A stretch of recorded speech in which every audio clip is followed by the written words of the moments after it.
March 30th, 2023. It's 6:30 PM. We are in Town Hall, Veterans Hall, second floor, 308 Main Street. We are not over in our normal digs, so if you're going to come to the meeting, we're in the Town Hall.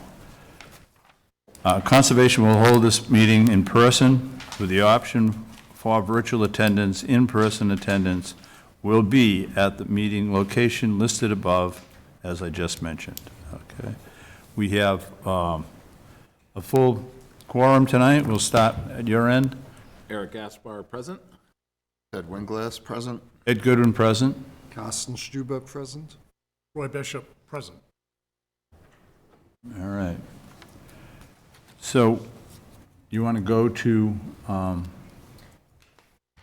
Yeah, we have, we left time at the beginning here. so Roy, that- why don't you read, go ahead and read that. Yeah, I'm sorry. Okay, sure. Yeah. Okay, yep. Opening statement for public hearings.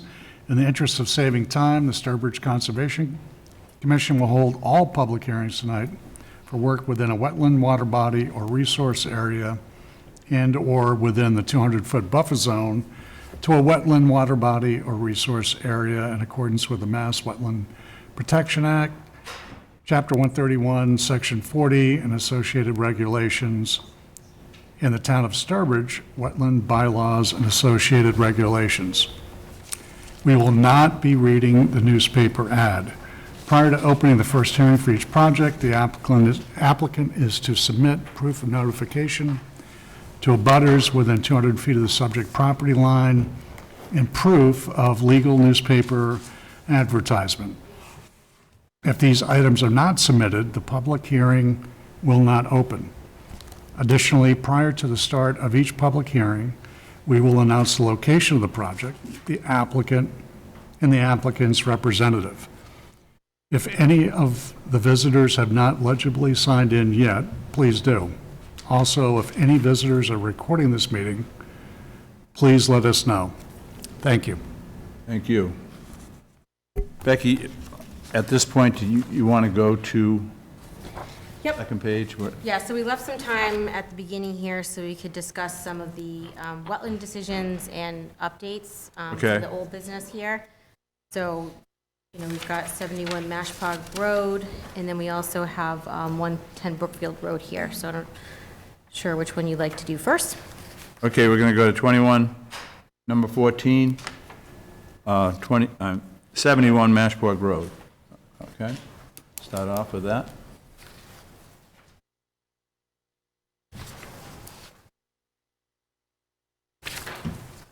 Good evening. Thanks for giving us the opportunity to speak with you guys tonight, and in an effort to get really short and sweet for you. Right. At the last meeting, there was a request to the board for this group, to evaluate the wetland resource areas and to come back to the board with some information. So at that meeting, there was a discussion of having a wetlands professional do a resource area delineation and some survey work for site inspection.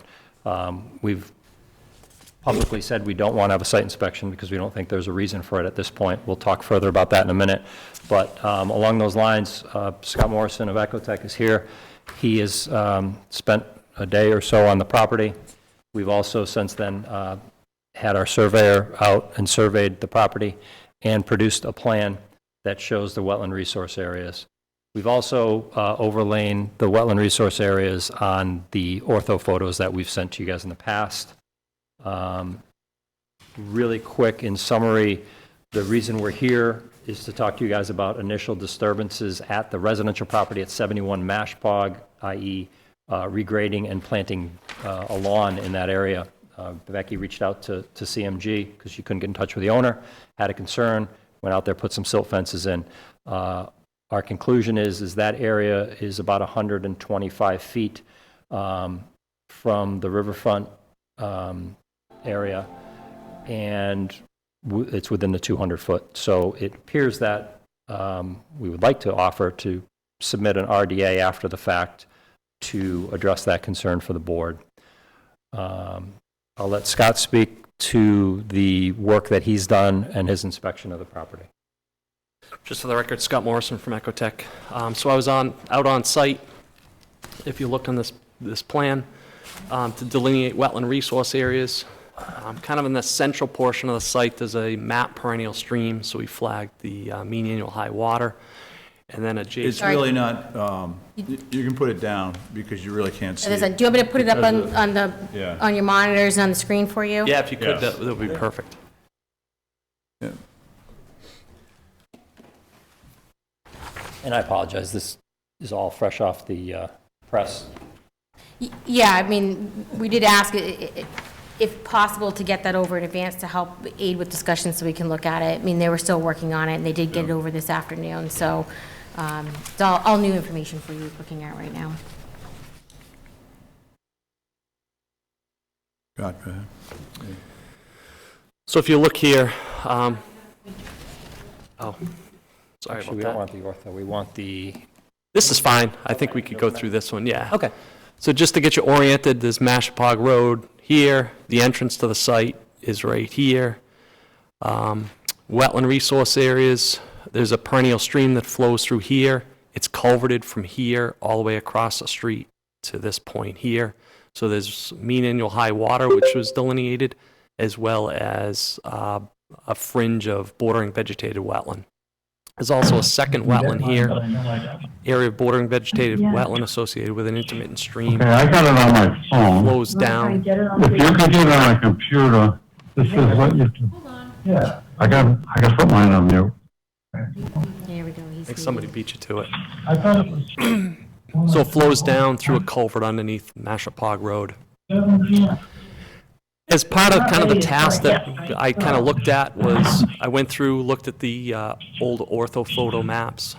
Shows, you know, some cars and it's pretty consistent from like the 50s through the current day. You know, there's cars in through here, there's some vegetation. It's very consistent with the conditions out there now. There's some cars in through here, but there's also some, you know, shrubs and saplings kind of growing through those cars, you know, throughout the site. So it's very consistent with the conditions over the past several years. Again, there was some disturbance here. I think most of the disturbance here is probably like clearing the oriental bittersweet and some of those vines from around this building.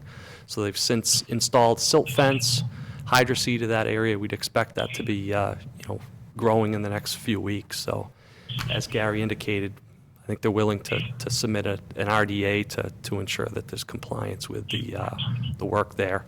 Again, work here is 125 feet from resource areas. It's not within riverfront area, so it would be in the outer buffer zone, outside Wetlands Protection Act jurisdiction, but within local jurisdiction between 100 and 200 foot buffer zone there. So that's pretty much a summary. I'd be happy to answer questions if the commission has any at this point.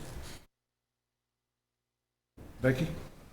Well, I mean, I quickly looked at it before I left the office earlier today, so, you know, based off what you've seen out here, obviously we wouldn't be in a position to verify anything without knowing that that's the extent of resource areas.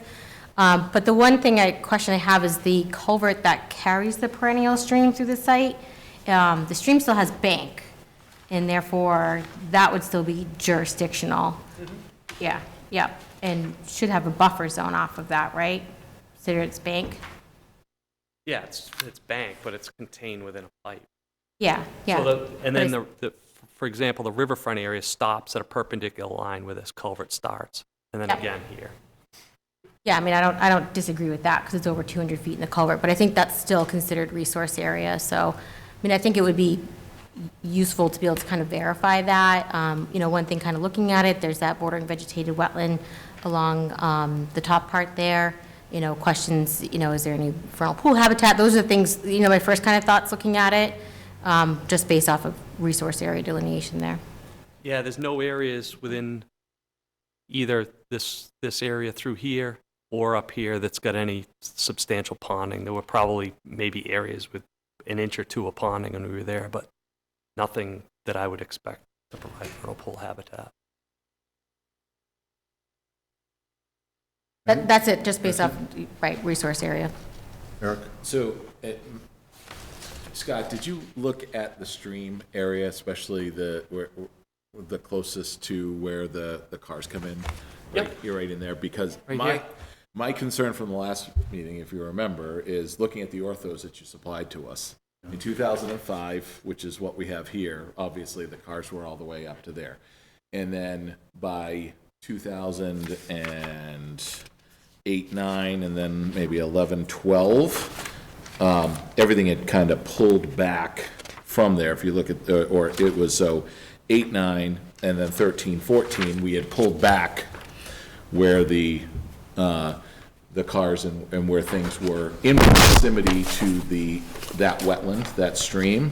And then looking at the 2021 ortho, we've kind of encroached back towards. And between the original in 2005, if I remember correctly, and now there was that change of ownership, right? So I'm not looking for a fishing expedition, but, it looked like we improved things, and then we started to go backwards and started to have some situations where we're now encroaching upon the wetlands again. Just based on the lines that were provided by Gary in 2005 to 2008, on the orthos. I realize that those lines weren't set, but those were based on the orthos. So I'd be curious about what you saw over there. You want me to? Yeah, if you want to scroll down. I mean, They're much more organized now, I would say, if you go back to this one. So, I have no doubts. it looks like in That's not historically, in question. There were cars kind of scattered everywhere. Yeah. Now, for the most part, they're organized in through this area. There's still some in other areas, but for the most part, it's very well organized, kind of rows in through here, and within the existing limits of the former junkyard. Yeah, and I get facilities. that, but you can see, and I don't know what year this was, but, if 2021. so that's 2021. If you go back to the 8, 9, and the 13, 14, that red line is more towards where this D is here, versus kind of back here where this stream is. That's just kind of looking at that. And again, I'm not looking for a fishing expedition, but I'd be concerned about what encroaching upon that and that area and what the impacts are there, just based on what I see on the paper, right? How about this? Since we just submitted everything to you and it's fresh, why don't you let us provide you a written discussion of your concerns of year to year to year, the 5 different aerials and the area of usages, and Scott was out there, he can give you his professional opinion on what he saw and how it relates to protection, applicability of the wetlands regs. Would that help?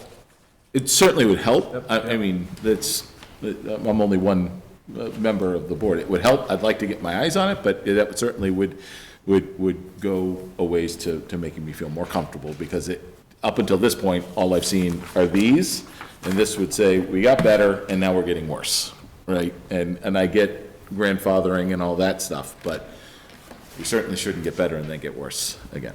All right, I just point out too that the last aerial photos are the 2021, so they're about 2 years old as well, so. That was all I had for questions.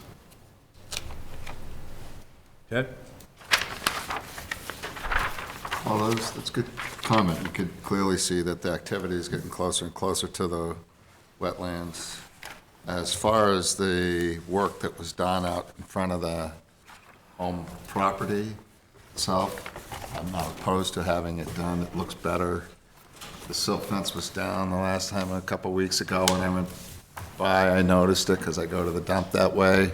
So just make sure that the stuff, to me, that in that particular, if that's your focus of tonight, I don't have much of an issue with the work that you did there.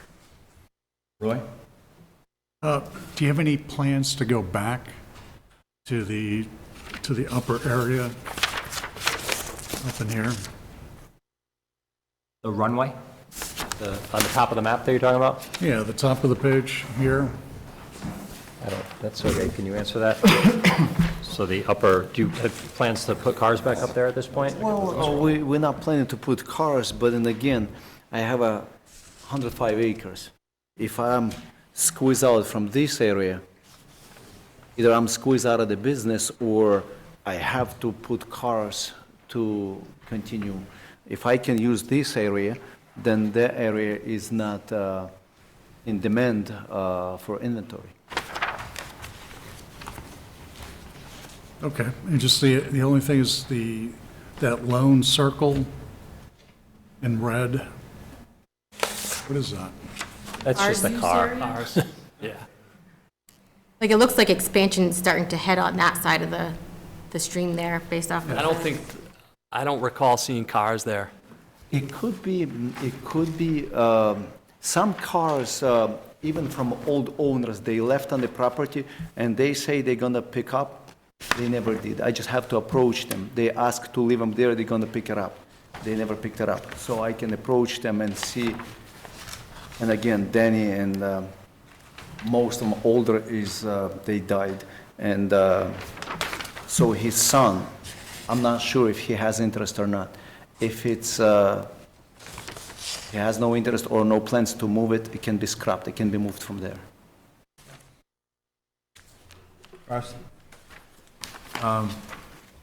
That might, Thank you. my recollection, and looking at these, I don't see it, was that there was clearing done along the stream that was visible on one of the photos that we received at the last meeting. I've got it at home, so I can take a look. If you allow me to clarify, I believe Becca brought that concern up, and it was not along the stream, it was up where the cars are parked up top in the, and correct me if I'm wrong, Becky Right up here. here, right? Yeah, I believe it was the 13 one showed a little bit of vegetation coming back in that area, whereas the 2021 doesn't show the vegetation. So Yeah, if up in there was a few trees or shrubs shown in the 2013 aerial that are not shown in the 2021 aerial. I believe that was Rebecca's concern. Yeah, well, there's definitely that whole red section, kind of, this area was heavily vegetated, it looks like in the 2013 to 2014 photos versus that. Well, let me say it a different way. Has there been clearing along this stream? Has there been clearing along that stream, Sergey? What is the question again? I didn't see any clearing along that Clearing stream, as what? like clearing trees. Nothing or- in No, here no, has no, been no, touched. definitely not. No. Okay. Yeah, it looks pretty consistent. I would say for at least for past 5 years, maybe more, was nothing touched. Okay. All right. I must have been looking at that one when Becky was talking about the other section. What can I say? How do we proceed from here? You know, we can't go on the site, policy isn't going to work long-term. I'm sorry? We can't go on and look at the delineation and look at what's going on the site from a wetlands point of view is not acceptable for us as a committee. So how are you going to work that? I think offer was last time, either you can go or we can hire a professional to inspect the site. And that's was, No, it was the other way around. You'd have a professional delineate it, and then we'd take a look at it. Was there, so we delineated the wetlands, but there's no work proposed, so it's not like they're proposing a project. It's my understanding that you asked Gary and the owner to hire me to delineate wetlands to provide an assessment. Never mentioned your name. Not particularly me, but a wetland scientist to conduct an evaluation to assess the. So we could the area. see where resource areas were and where activities were occurring Yeah. within jurisdiction Right. as a starting point, Yeah. and then schedule a site visit to look at it. So I think the big concern here is that, right, we've got resource area in site, especially the riverfront, that work was done in and work is continuing to be done in, right, being used as the junkyard that didn't go through permitting. That's a continuing violation within resource area. I disagree. It's, a prime example is riverfront area, has degraded areas. Like a prime example of a degraded area would be a parking lot or a house or something that lacked topsoil. But in that definition, there's also junkyard is a degraded area. So there's really no difference between having a junkyard and having, a parking lot for a Walmart. Cars come in, cars go out, maybe work within riverfront area, but And if we it's had- degraded riverfront area, so The it's, site had degradation down at Walmart. At a point in time, we'd get down there and we would go through and we would work with them to see, what was going on and to be comfortable with moving forward. Right? I disagree that.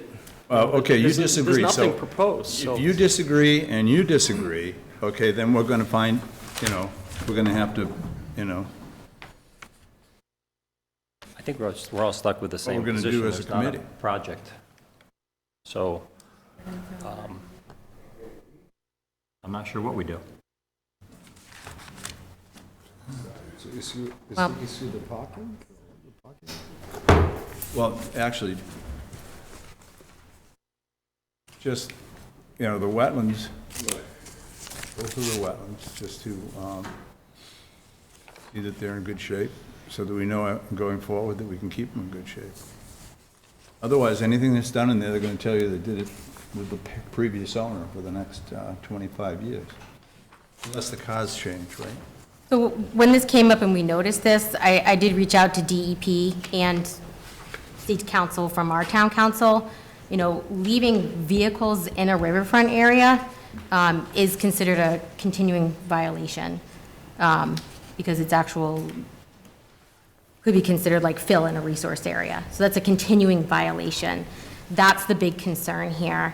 I think that's where we're seeing that expansion. The previous operation that was there ceased in certain areas, ceased in the riverfront area. You can tell from the aerial photos, all of that grew back. Trees, shrubs, ground cover, all of that was cleared out and then turned back into something. There might have been an argument that it'd be degraded, but there was still review and filing that would have needed to be done at that time for those activities and then the use of it as that facility. So I think that's the big issue here. The stuff in the front that happened of clearing that, yeah, that was an old yard that got let go for a really long time. You couldn't even barely see in there. That would have been approved and fine. The real focus and the concern is, right, we've got resource areas out there, there's cars parked at the edge of a stream, there's expansion into areas, and all of that would have required review, and still having that there doesn't mean you can't have things there, but there's a review process for that, and I think there's some significant concerns with, having those cars within that area, and that's the real issue here, I think. All right, I'm gonna wrap this up. Is there a plan to move forward here, or, I think if, you want to provide something else and we can get that and look at that, this information came in today, I'd like to go back and seek some advisement from others for the board on it, maybe in the way to move forward, but I do think it'd be useful to have a site visit out there, and I'm not sure what the concern is about doing so. Yeah. So if you'd like to provide some information, maybe, and we can get advisement and Look, as a figure out next step, I don't. moving forward. I don't want to go under the illusion that when you give us more information, that it's going to solve the problem. And Scott's going to come in and say that we said that it was going to solve the problem. No, your position's very clear. What? Your position is very clear. Okay, yeah, good. I don't want to, and I don't think there's any problem either, but I think it's what we need to do as a commission with that site. Simple as that. Not going to limit you where you work, other than around the wetlands or anything like that. We're just, he's saying it's great and fine and perfect. Show us.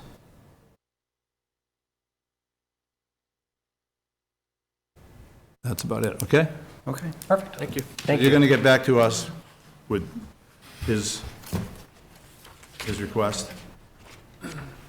Right, if you want to articulate why you're concerned with what we've said tonight as well, include that in there.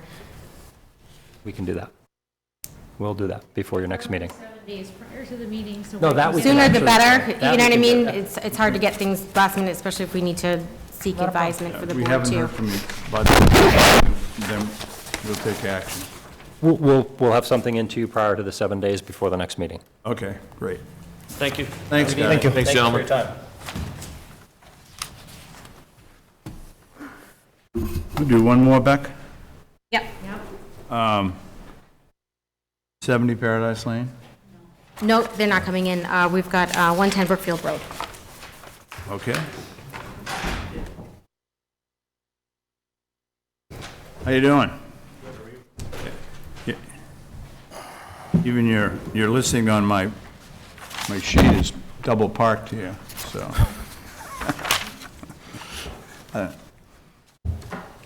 So this is a continuation of a discussion about the property at 110 Brookfield Road.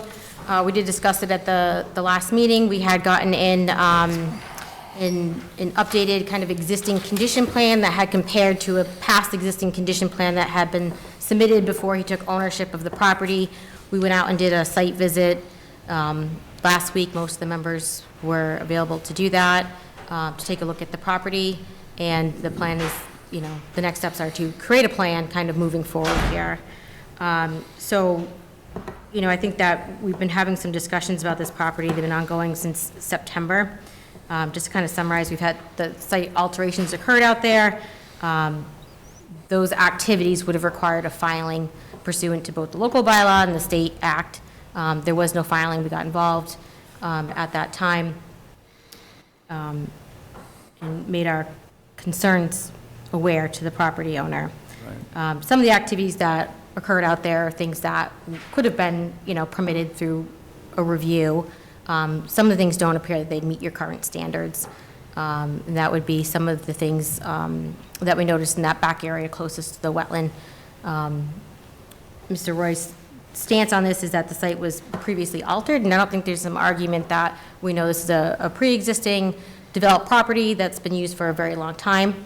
You know, you can see that over time through the aerial photos and the, you know, previous existing condition photos that were filed in the summer for zoning board of appeals, that, you know, as the operations, you know, kind of slowed down at that property with the past ownership, you know, some of the fringe outside areas of the parking lot grew back, a lot of vegetation in there, became more pervious if they were ever impervious, you know, in the past there.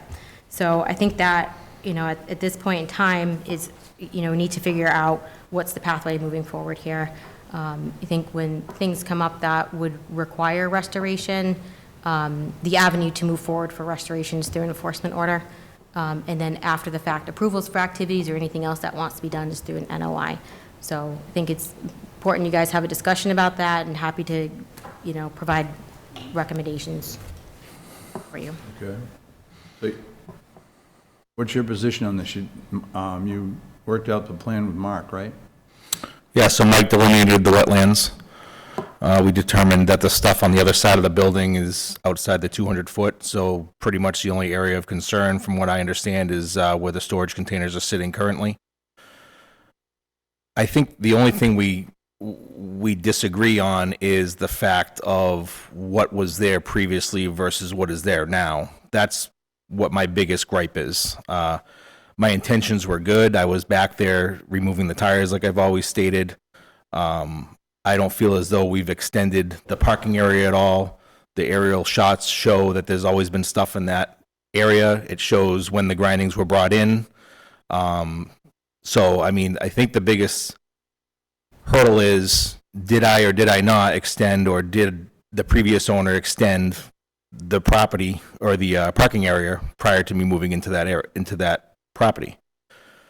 As far as rehabilitation, as I stated before, we talked about a couple different things that you'd like to see happen. I don't have a problem doing those, but I'm really not interested in having water runoff studies and all this other stuff because supposedly I extended the parking area, which I'm standing firm saying I didn't do.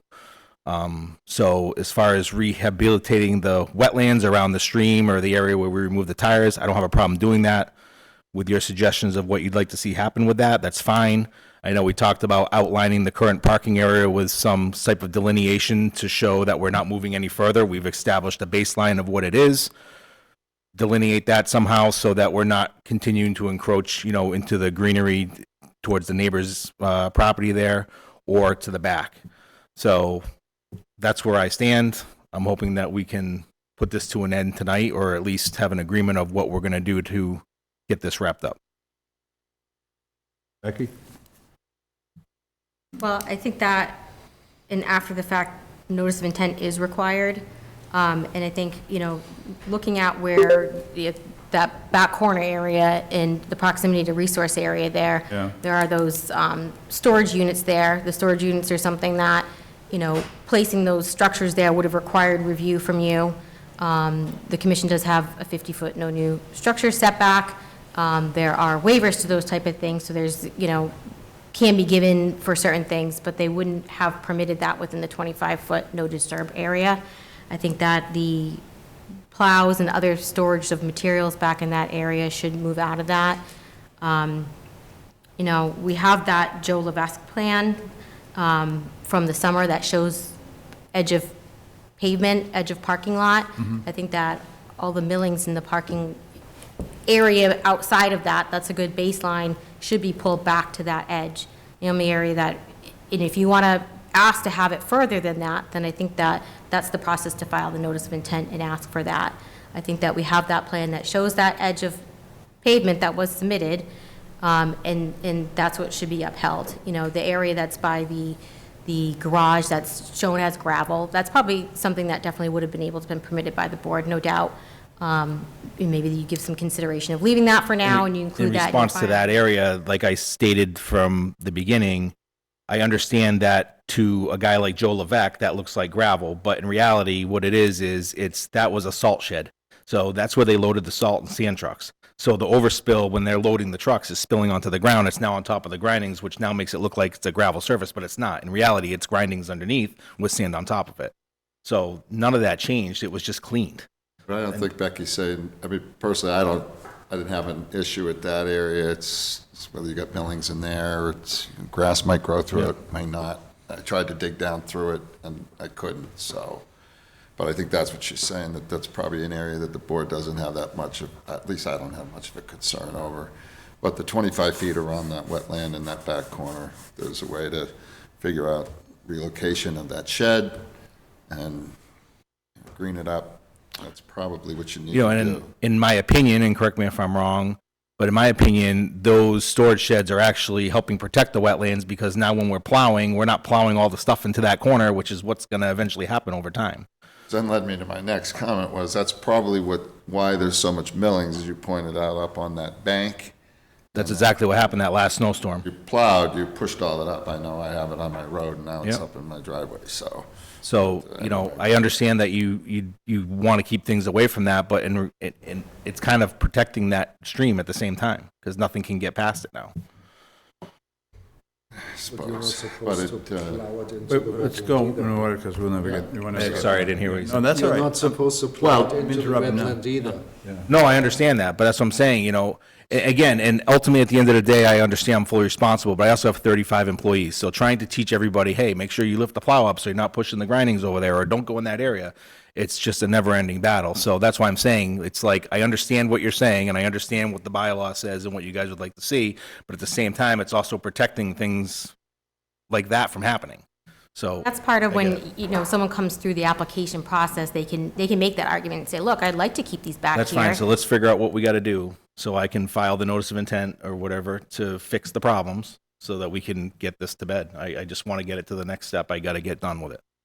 Okay. Well, we've been talking about it for quite some time, so there should be a notice of intent for activities that you plan on conducting. I know the Levesque plan had putting a fence up and a dumpster enclosure and a pad and other things. I don't know what your other plans are out there. A berm around the parking lot to contain the millings. When people come in with these filings, you know, especially a commercial site and one that's a land use of high pollutant load, snow storage is within the paved areas, so, you know, all of that will get put into like an O&M plan that you do for your property. You know, I think that it would be useful on like the Something like curbing, why backside. would we have to put curbing now if it's always been that way? Why would we have to go to change that? Well, you came in and you altered the site, and the alterations would have triggered the review, and because you're a commercial property, you know, there's certain provisions about stormwater and things like that, but what we're seeing out there is that, you know, the plowing is pushing that, and that's probably what happened over time there, no doubt. That having that berm, is right, and nothing but compacting that and making it more like pavement, getting it compacted down, will keep that defined edge. Right. Defined edge for the parking lot. So I Winter think that, plowing can't be used to expand the parking lot. Oh, no, I understand that. If you I look at don't think the, it can push What? any further now. That Well- berms is, you know, it's right up to the town property line, really. right, so I think, right, I think it's just important that all of this, right, kind of gets, what the commission wants to do is put in writing, and there's a plan with some timelines to move forward, to your efforts too. You want to get this moving forward here. So the proper way to do that would be through enforcement order. You can, in that, order whatever restoration you're looking for. If you want that back area, I would just say that you can have everything pulled back to that original edge of pavement as an option. There's other options you can discuss as a board. And then move, with that edge of pavement, move all the storage back there, back into that area too. File the notice of intent for activities conducted and what you want to do out there. And if at that time you want to ask to put a storage container back there, you can make that part of that proposal. need a plowing plan too. Yeah, like an O&M plan Yeah, with the yeah. notice of intent. Yep. So I just recommend doing that. I mean, I'd recommend putting a time frame on moving the storage stuff out of there, maybe 2 weeks. You can discuss that time frame. Yep. And then, you know, for the notice of intent for the rest of the site work and any future work and the things that were done out there, you could submit a complete notice of intent application for the May 11th meeting, which would mean it would be due by April 25th, which I think, you know, that might be a reasonable time frame. So in regards to the storage containers, you want to see those removed as part of the enforcement order, but then I can put in the notice of intent to try to get them to go back there? Is that what you're saying?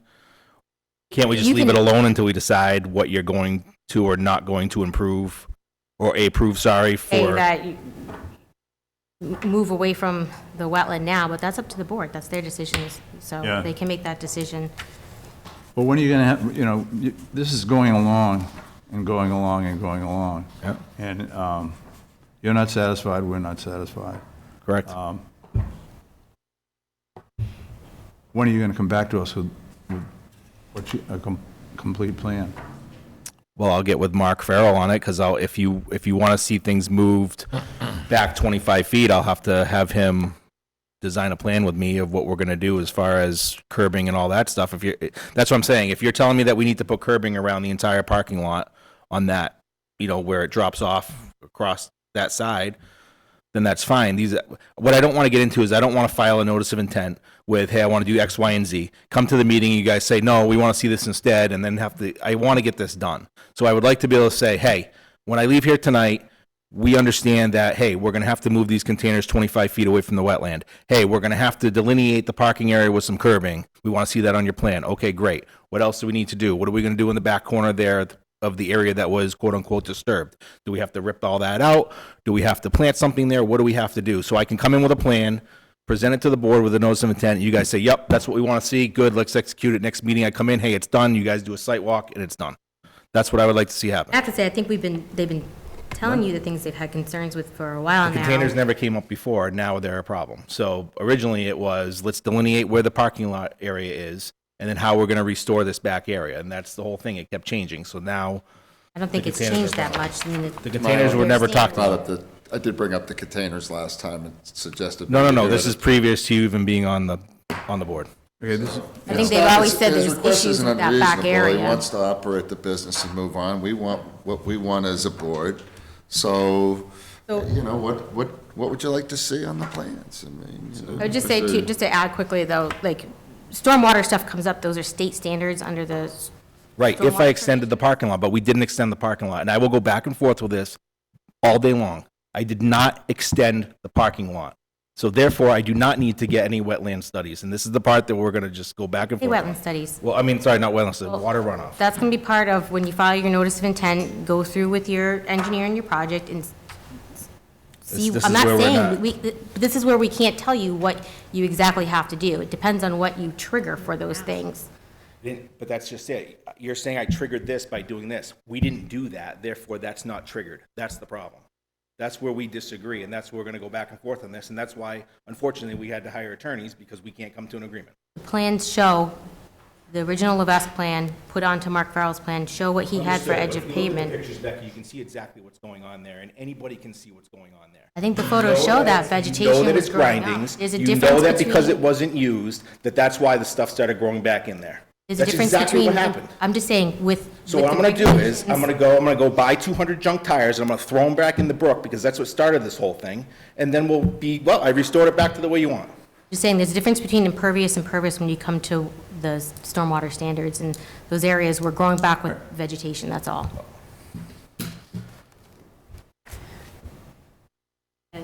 What's happening here is ridiculous. Earth. It's absolutely ridiculous. So, for me, I don't see a need to go through the process of requesting a notice of intent and also issuing an enforcement order if we can agree to a deadline to have the notice of intent. That's just me. I think it's not necessary.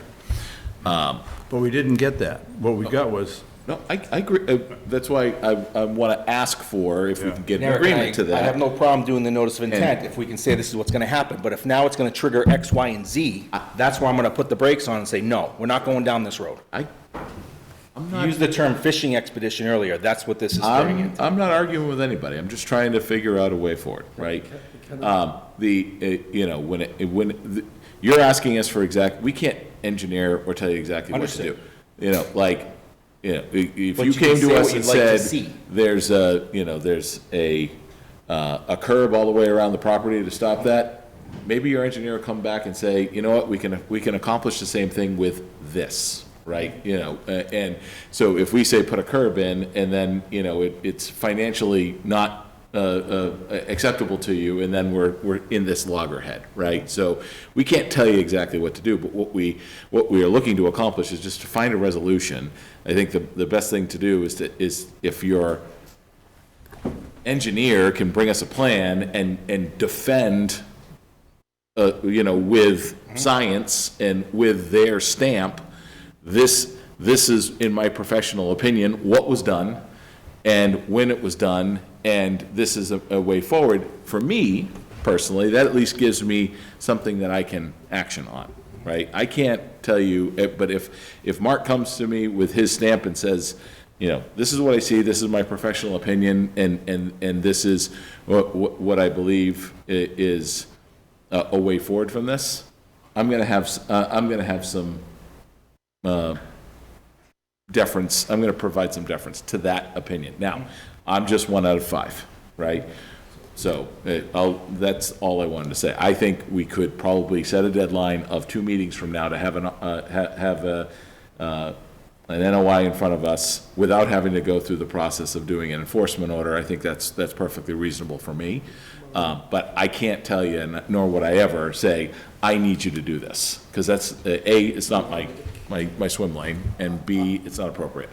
I'm new to this debate, but what was there seemed to be an issue about the size of the parking lot. And it seems to me that we won't find an agreement if we can't agree on that, because then we don't know what you will propose or what we should enforce. And so I would like to know what's the evidence of one way or the other that the parking lot was extended or not extended. So what do we base that on, that we think that? Yeah, so there was an existing condition plan of the property that was submitted by Mr. Roy for the zoning board application in July. So there's that plan, and then he hired another person to go out and do a new existing conditions plan most recently that we had pulled up at the last meeting. And it did show some areas outside of what was called edge of pavement. I'm going by what the plan was submitted here, where the parking lot expanded a little bit. So So how many feet are we talking about? I don't know exactly. Not much. 10 feet, maybe? It's the way the piece is, it's a weird shape, so, I mean, there's a section over towards the brook that was disturbed because we went in there to pull the tires out, and then the previous property owner graded the property off before we took it over, and, Yeah, you know, I'll now just it's... pull up the plan real quick so you guys can see. We pulled this one up last time because we do need to, as Aaron's saying, we need to probably move on here soon. But we had this plan came in right before the last meeting, so we kind of highlighted. So these yellow areas are what the difference is shown. So really, the area of concern is really here with the wetlands. I just want to point out too that we did go out there. I mean, there's probably, this wetland flag probably needs to move over here, and maybe this one a little bit too. I can work that out with the engineer later. We can go out there together if we have to. But I did notice that when we went out there. So the yellow area is where the difference of the plan from, I think it was July, I can't see the date. Oh, this is actually the newer one, but the Levesque plan might have been in the summer when he came through. And this is what the Green Hill plan shows. And this is just really the area I think that is of concern, you know, and if that, you know, if the commission So wants to see if- that pulled back, I think have most of to the do that issues will be clicker. addressed. So if you put this in here, right, around here, would that sort of... That's all parking area. Yeah, that's all parking area, I know, but this would actually then, I mean, are you insisting on having this? I'm not insisting on necessarily having it. What I'm worried about is I'm sitting here saying that that was pre-existing, and I'm being told that I extended the parking lot, which is triggering this other stuff. That's what I don't want to see happen. The question is whether there could be, I mean, those areas don't seem to be I have no much- problem if the board says, hey, look, Josh, we'd like to see you move your activities 25 feet away from the wetland. Okay, no problem. So if you turn this around this way, That's not a problem. Is it ideal for me? No, but I'm willing to compromise to make it work for everybody. but so then this area would be kind of protected because you couldn't move the snow in there, right? If Yeah, I mean, that area is grindings now, but I mean, would that be something acceptable or not? Or, I mean, or would you insist on these, You were a committee. I don't know. but- First of all, if this is the plan that he agrees to, so the yellow is the wetland? Yellow is the areas no, that. yellow is the discrepancy area. So basically, they're saying that that's the area that's possibly been expanded over the original, site plan that was submitted, I guess, I'm sorry. What's the term? Yeah. In July? The ZBA plan. You need to come in with a plan and, you know, tell us what you want to do. I think from a board point of view, we're not going to let you expand the parking lot. We are not going to, I would not think we are going to let you put containers up against the property line. Mm-hmm. So I think you're looking at 25 feet on that. Mm-hmm. And, but the rest of it is, I don't think anybody on the committee will argue that, you know, this is probably, and I think if we augured this, we could prove that it's a wetland. Mm-hmm. This area here, I don't think there would be any problem at all. And it's been wet all along here. You could find, in the banking area, you could find soils that would tell you. But I wouldn't even worry about that. I wouldn't do that. But I would mark it off with whatever you want to use. Recommend, you know, I don't know, what was it you wanted to use? I was going to use a riprap stone because of the changing grade along this area right here. There's a drop off here that goes down into this is all grass here. This is actually, Stones. what's that? How big are the stones? Well, riprap stone, you can get anywhere You're between just going to put more riprap there? 4 to 6 inch, you know? How's that going to hold the line? How are we going to know that the... Well, there's a riprap- tree line here too, so this can't go any further. We're right up to the tree line. There's all trees right in here anyway, so that really can't go anything. But it will hold back the soils and hold back the grindings that are here. You know what I'm saying? We were going to use that as like a dam to hold it back. over here, the only thing that we could do to actually block this off, if you wanted to regrass this, let's say, or take the grindings out and put topsoil in there, or whatever it is that you want to see happen, the only way that we'd ever be able to stop anything from driving on that would probably put up some kind of barrier or something so that they can't cross it. That's all we could do. I personally don't want to see anything happen. I want you to stop using it. That would be my call would be to, don't put the containers in here, don't fill in here, don't put snow in here.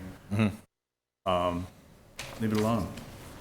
If we spin these around this way so that they're lined up here, that will block off this area so that it wouldn't get encroached. Employee picnic area I What? talked about last That's time, it. You can use it for an employee picnic. Yeah, there we go. right? Guys can go over there, have a He's not sandwich by interested the in the brook. humor right now. But I think there's a general direction, that is, summed it up pretty nicely. I mean, I think, Roy, So you file it. You got to file it. And if you don't file it by the next meeting, I'll call Mark Farrell tomorrow. it's right behind you. Mark, you got some work to do. Thank you, Josh. Okay. that's Nate? half hour behind. Yeah, all in favor of that? I'm- Do we need- Okay, yeah, Eric Gaspar in favor? Direction, I don't know, nobody. What are we in favor of? Oh, yeah. No, I meant a motion and a real vote. Right. It's not a public hearing, No. do we need one?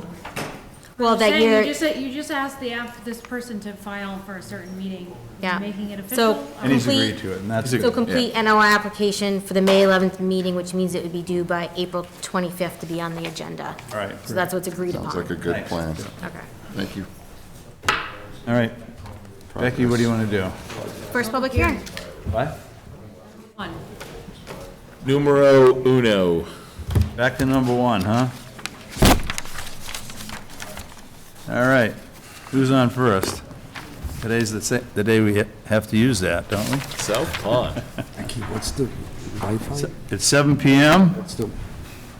Not really. How you doing? We did this over here. What's the? McQuasset Pond, notice of intent, alum treatment for South Pond, DEP file number 300. Do you have a DEP file number? Not yet. Not yet. Can you have by chance? Applicant is the town of Sturbridge. Who is the applicant, actually? Is it us? Town of Sturbridge. Town of Sturbridge? Someone contact the Okay. Wi-Fi. Representative Carl Nielsen, What's the Wi-Fi? company, TBC. All right, go ahead.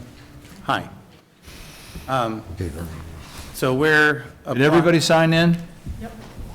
Okay, great. So this application is for the placement of alum, aluminum sulfate, and sodium aluminate into Quakem-Quasset Pond or South Pond in Sturbridge.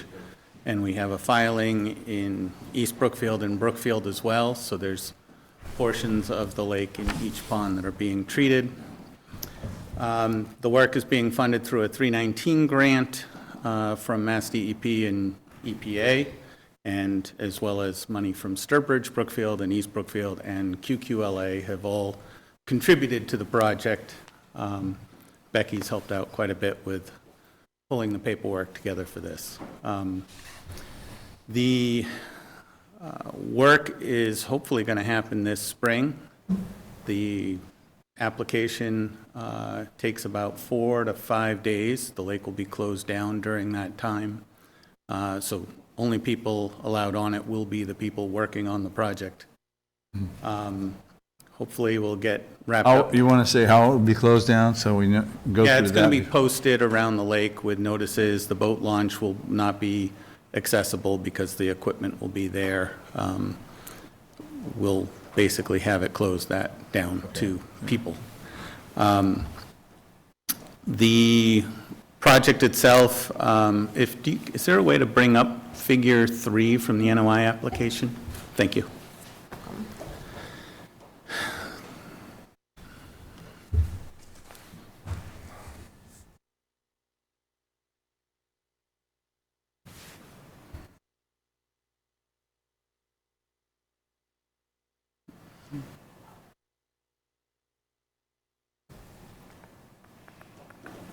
Getting close.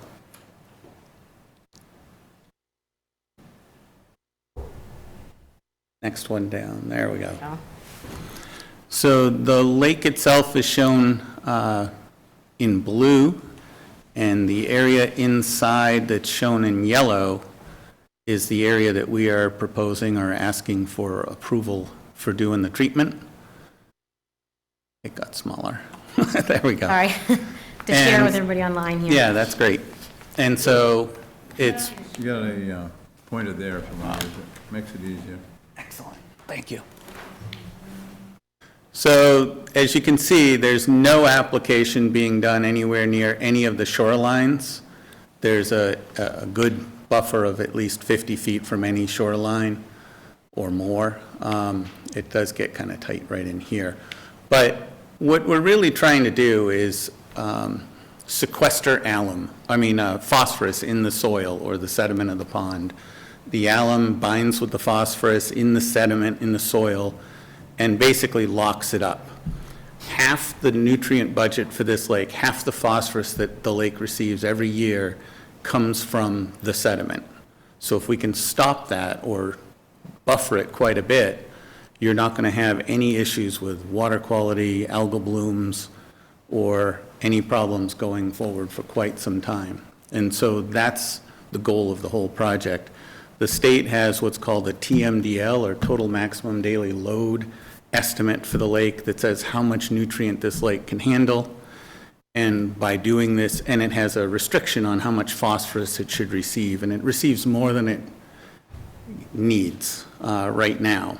So by doing this treatment, the lake will meet its TMDL goal set by the state, which is part of the reason why they funded the project. So it's a win-win. This will take out 59%, well, it won't take out 59. It'll take out about half of the load to the lake annually. So that's a good chunk, puts it well below its TMDL goal, and it'll last at least 15 years, probably more. So it's a long-term approach, it's a long-term solution. The only thing that prevents it from lasting longer is more nutrients coming into the lake, settling down on top of the treated sediment that's basically had the phosphorus locked up. So if you have watershed improvements, homeowners that take good care of their property, limited numbers of backflows from Quabog Pond into South Pond, the water actually could stay 20, 30 years. So it's not unheard of. The material that we're using is used in water supply reservoirs routinely, drinking water reservoirs, for clarification, to remove algae and to do the exact same thing we're doing here, is to keep algae blooms from occurring. So that's the goal. This was actually funded as through the 319 program that has special set-aside funds for outstanding waters or waters that are actually still clean, rather than just focusing on the lakes that have sort of gone in the wrong direction for too long and fixing a bad problem. They have a set-aside amount of money for lakes that are in good shape to keep them in good shape, rather than waiting till they deteriorate and then fixing them.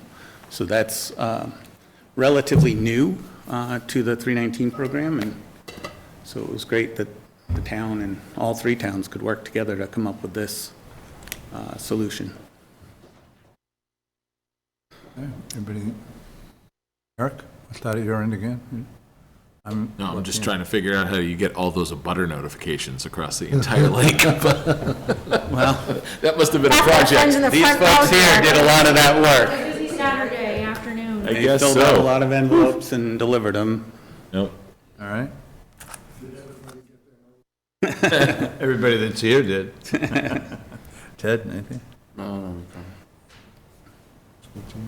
nothing? All right, well, we have a continuation because we don't have a DEP file number. Yeah, Any questions from the audience? Any comments from the audience? Rita, the lake trout still taste as good as they used to? I haven't had a sampling recently. Nobody's been generous enough to share with their catch. Share with me that, no, this is something we've been working long and hard for. Right. And we're excited that it'll happen. Good. Good. All right, well, thank you all for coming in. So I Great. don't think there's any Go ahead, Becky. Continuation, no, I was just going to say, I mean, this is a limited project, which means that it doesn't meet normal performance standards, and it's filed as an ecological restoration. So in certain situations such as this, where you're going to provide an overall net benefit for the interest that the resource areas serve, you're allowed to have those. So this would be, it wouldn't be a typical orders of conditions, it would be a special ecological restoration, similar to the Hammett Brook dam removal project that was before some of you guys' time, but. So just say recommend, right, we don't have the DEP file number. There's also a MISA filing to go to the state that's being worked on right now. It's been filed. Because the pond is mapped as priority habitat for that plant. It's not an estimated habitat, so we don't have any comments coming back from them for the notice of intent. We just need that DEP file number and DEP comments to move forward. So recommend continuing to our next meeting, which is April 20th. Meeting starts at 6:30. It's going to be here again in Veterans Hall. You had to bring up Hammett Brook just to trigger it again, didn't you? Oh, And sorry. I was good because I'm trying to save time. Yeah. I kept my mouth shut. I didn't think I'll about that. make a motion I should know to better. accept the continuance to April 20th. Second? Second that, yep. All in favor? Eric Gaspar in favor? Ted Winglass in favor? Ed Goodman? Carsten Stuber in favor. Roy Bishop in favor? All right. Thank Thank you. Thank you for your time. Skip and Judy still in Hawaii? They're on the screen. Oh. Right there. Hey, guys. If I'd known they were behind me, I would have said yes faster. All right, we're on to 6 Birch Street. We have an RDA for removal of 3 trees. Yeah, Anybody so here we're, for that? so we're actually gonna postpone this public hearing. They didn't get their legal ads submitted in time, so we're gonna postpone it to the April 20th meeting. Okay. All right. Hello, I'm Bill Brunel, 44 Camp Road, Fiskdale. We have a septic system that's worked for the family for 50 years, and maybe it would work for 50 years more, but 44. I wouldn't bet on it. 44 That's Camp Road. 44 on here. Yep, Oh, I thought you said 41. no, 44. Good, all right. Sorry. Oh, Mark? I'm Mark Farrell, Green Hill Engineering. I'm the representative and the designer on the project. Do you want to put the plan up? Yep.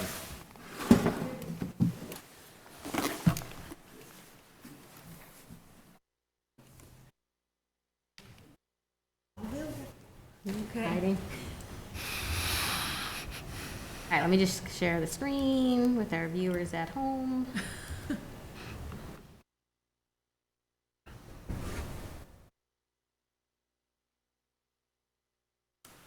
So as Bill said, this is a septic repair. He has an existing house here that he's in the process of rebuilding. He has an old cesspool here that might or might not pass Title V. We're not sure. And, but he wants to do is to fix his septic system and put in a compliant Title V system. There's a 100-year floodplain. Well, actually not a 100-year floodplain, it's the flood easement for the Army Corps of Engineers, so no work can be done below this contour right here. So there's no room behind the house. In addition, he has an on-site well right here. So we're proposed to put the leach field in this open area over here. Here's the edge of each Brimfield Lake. This is 100-foot offset. So the septic system is probably 125 feet from the edge of the pond. And it's going to be built up slightly in this area. And he'll come out of the house and put a new 1,500-gallon septic tank, followed by a pump chamber. And then he'd pump the water up and over the hill to the leach field right here. So there's only one tree that might be impacted by the septic system, and Bill has indicated he wants to try to keep it, and you know, it's a possibility that doing this earth excavation in close proximity to the tree might compromise it, but it also might continue to thrive.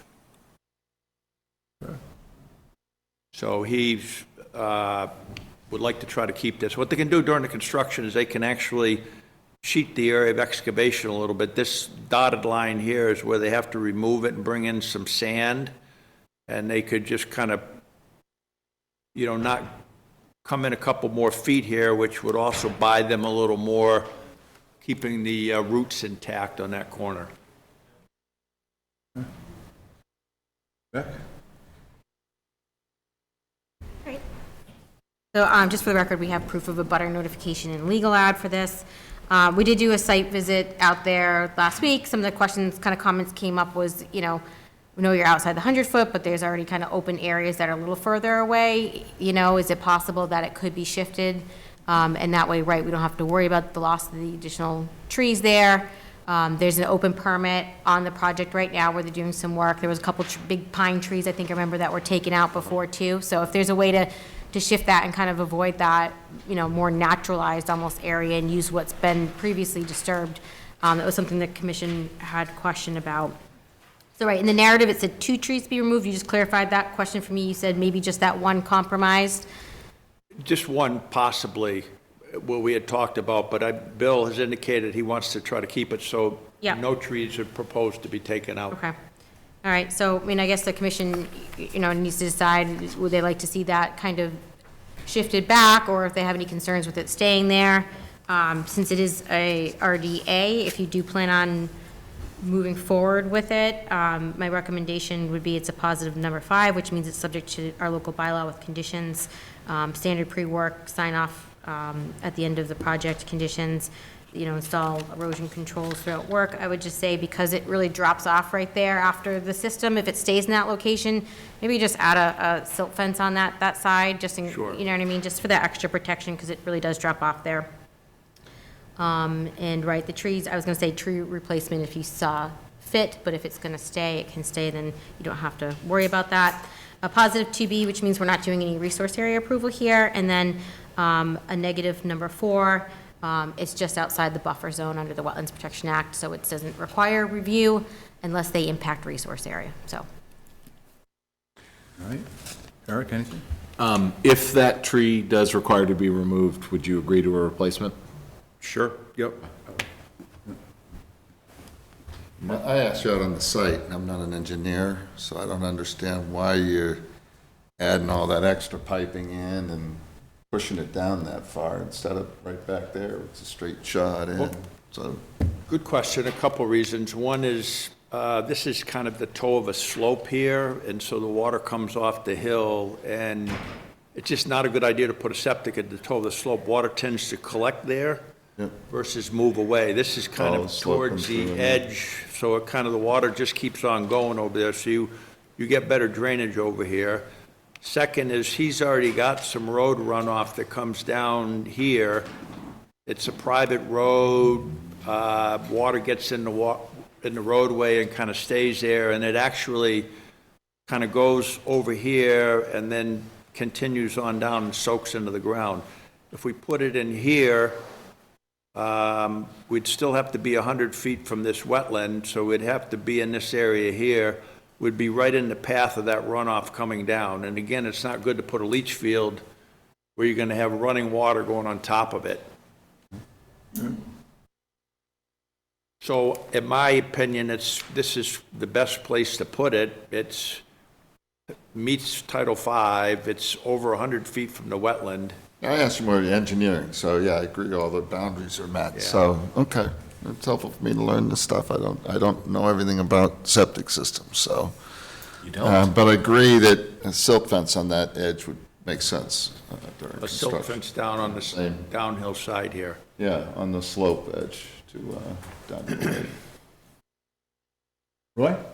No, the only comment I have is that where they want to put that is already cleared. So it's going to be less disturbance, right? Say that again? It's already cleared. Yeah. We did the, Yes. right, so it's Yeah, going I to be did a less tree map there. disturbance. There's a few trees. There's a Yeah, big no, tree here. I was there, so I mean, it's already cleared, Pretty- yeah. less disturbance. Substantially cleared in there. It's shovel ready. No, I don't either. Like the public? We don't have them online, do we? Anybody in the public that speak on this? No? Carol, you want to speak on this? Okay, just checking. So let's close the public hearing. Motion to close the public hearing. Eric? So moved. Second? Second. Any discussion? Seeing none, all in favor? Eric Gaspar in favor? Ted? What was the motion? To close the public hearing. Close the public hearing. I'll second that. I agree. Great, yep. I agree. I agree also. Okay, do I have, now do I have a formal motion? You can go with the Okay, formal motion for. With regards to the application of 44 Camp Road, the RDA, I'd like to make a motion that we issue a DOA for a positive number 5 with the conditions listed by the agent, a positive 2B with no resource area approval, and a negative 4B. I'd also like to add the notes around the silt fence at the slope, and also the agreement that if that tree does need to be removed, we're agreeing to 1 or 2 replacements. One, we agreed to One replacement. So that's my motion. I'll second that motion. Any discussion on it? Seeing none, all in favor? Eric Gaspar in favor? Ted Winglass in favor? Roy Bishop in favor? Carsten Stuber in favor? And Ed Goodwin in favor. Thank you, gentlemen. Thank you. Thank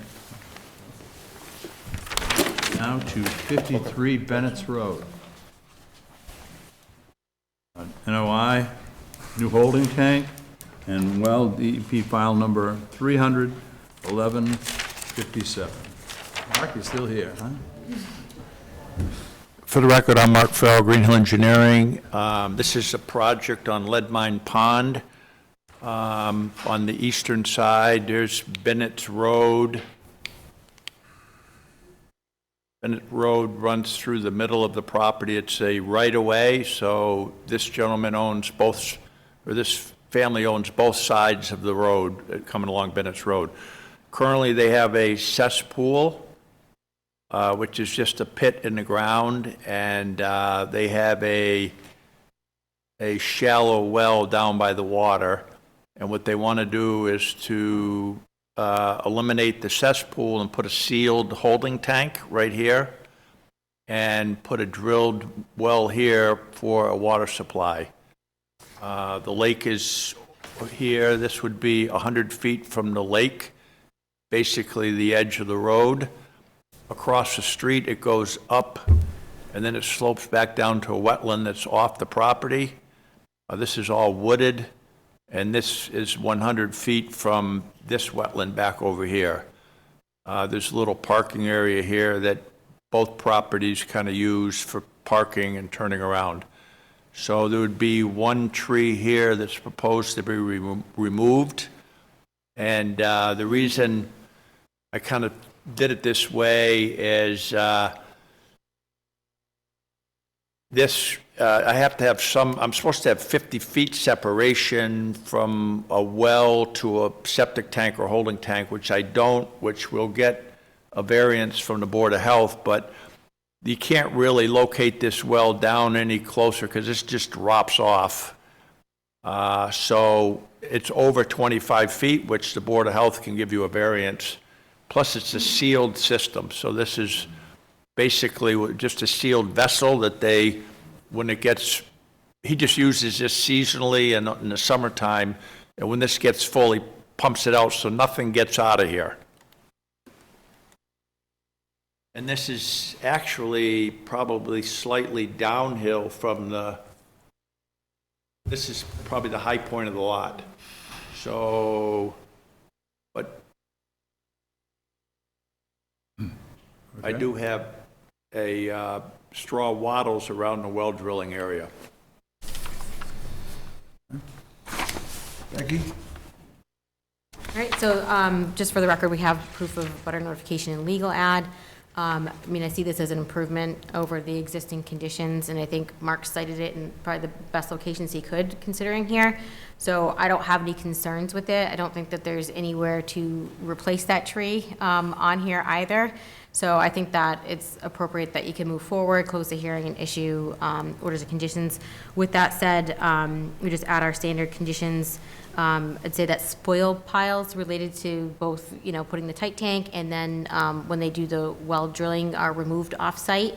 I think the tight tank, they probably would have to just take that immediately off-site, but with the well drilling, there'll be a spoil pile. They might need to have some additional BMPs, around that to protect the areas, I guess, but, it does seem like it's a little lower, that it won't run down towards the lake. So we can just add as a condition, extra BMPs for well drilling as necessary. One of the things we talked about in the site was that the existing line in the well pump into the lake would come out. They wouldn't need that anymore with the new well, so I think that might be advisable, not necessary. I only had a question about replacing that tree. Thank you for answering it. I'm good. And they agree to pull that pump system out of the lake. I'm fine, I think it's good improvement. It'd be the only house on the lake without one. What's that? It'd be the only house on the lake without one of those pump systems in. Maybe true. There are a few. There's still people who pump out of the lake for The lawn and, to drink. yeah. I know 3 people who pull out of the lake and they actually use it. There's probably more, but 3 that I know that. Yeah. Actually, no, I should say this. I think it's down to 1. One person, but. The only comment I have, it looks great as all your plans do. We got to make sure that, are you going to have that septic area pumped before you? Yeah. And caved in and? Yeah, I have a note on there, this existing cesspool remove. Oh, that's the trees.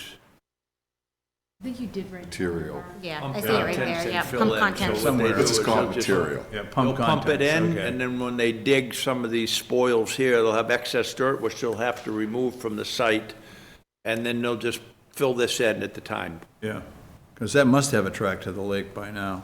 What's that? I said that must have a track to the lake by now. I mean, I'm not, Yep, okay. It's a good improvement to the Yep. lake. Yep. Anybody in the audience like to speak on this?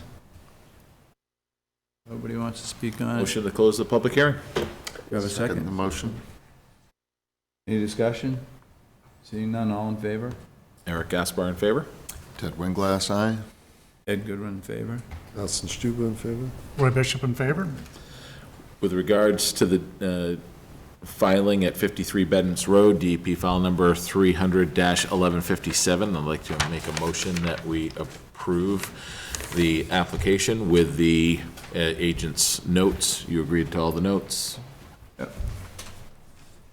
Do you have a second to that? I second the motion to approve 53 Bennett's Road, DEP file 300-1157.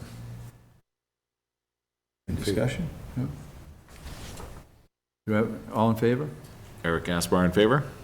Ted Winglass, aye. Ed Goodwin in favor? Alison Stuba in favor? Roy Bishop in favor? All right. Mark? Thank you. Passes. Thanks, Mark. It's like old time being in this room again. I know. Right? If you have to come back next time, it's also in this room. What's that? Next meeting is in this room as well. I don't know if you have any Okay. projects, but. Thank you. He does. He has 3 next time. Oh. You see Okay. a lot, it seems. We're now on to OSV Road. We have an RDA for improvements to an existing orchard.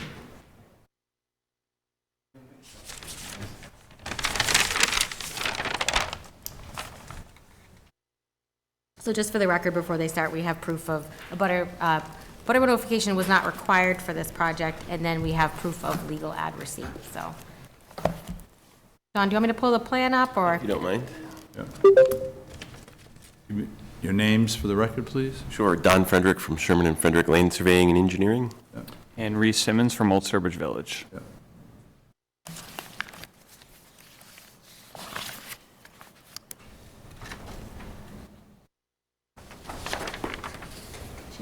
Yes. All right. Okay. Go ahead, you're on. Sure. Your presentation. So this is a project proposed by Old Sturbridge Village for improvements to their town orchard site which is an existing orchard located just south of the Cedar Mill building, which is in the center of the campus. The left side of the plan shows the flagging of the Quinnebog River, 25, 50, 100-foot buffer, and 100 in the 200-foot rivers protection area. On the left side, the trees that are darker are proposed to be removed. And then on the right side is the proposed work, which includes the planting of 80 new fruit trees, an above-ground irrigation system, perimeter fencing for protection of the orchard. There is no proposed impacts to the bordering vegetated wetlands, just within the buffer zone. No permanent impacts to the rivers protection area, although all the planting of the trees, removal of the existing trees is within the rivers area. There is no natural heritage area here, and we have proposed straw wattles around the lower side of the perimeter of the work area. Okay. You don't want to tell us the varieties or anything like that? Well, I could dive into it. We'll go without that. Becky? Okay, so we did a site visit out there last week. I mean, it's an existing field being used for agriculture that they want to do these improvements within it. I don't have any concerns with it. I'd recommend moving forward with a determination for this, and with that, it could be a negative number 3, some kind of, with our standard pre-work and sign-off conditions. The oak tree to be removed, I think it's noted as a maple on here, but the oak tree off to the side to be removed. No stump and root removal for that one. That one's off in the woods, not required, so we can leave that. And then with the erosion controls, just to include the silt fence just on the downslope side, just because of all of the root removal and everything out there. But otherwise, I don't have any concerns with that. It would also be a positive 2B. We're not going to do a resource area approval with this. It's not necessary. And then a positive number 5, subject to the bylaw with the conditions noted above. Just one thing, we had proposed straw wattles. You said silt fence, just the... Yeah, just because it's so steep down you want there, the silt- just on the okay. bottom of that, Sure. we thought maybe that would be a good idea. Just wanted to make sure we're on both on the, okay, thanks. We're in agreement on that? Yes. Okay. No questions? None. Good. Can you use oxen to do this? Well, moving some of the old applewood, maybe. Stole that The from stumps, me, okay. the site. Yeah. Did you say that on the? I did. I did? Yeah. Probably. All right, so we need a motion to, anybody in the audience like to speak on this? Motion to close the public hearing. I'll second the motion to close the public hearing. Okay, any discussion? Seeing none, all in favor? Eric Gaspar in favor? Ted Winglass in favor? Carsten Stieber in favor. Roy Bishop in favor? Ed Goodwin in favor. Great. With regards to 1 OSV Road, I'd like to issue a determination of applicability, a negative 3 with the conditions that the agent noted and the agreement to the silt fence, a positive 2B, and a positive number 5. I'll second that motion. Yep. Any discussion? Seeing none, all in favor? Eric Gaspar in favor? Ted Winglass in favor? Carsten Stieber in favor. Roy Bishop in favor? Ed Goodwin in favor. Thank you very much. Thank you. Yep. Good luck.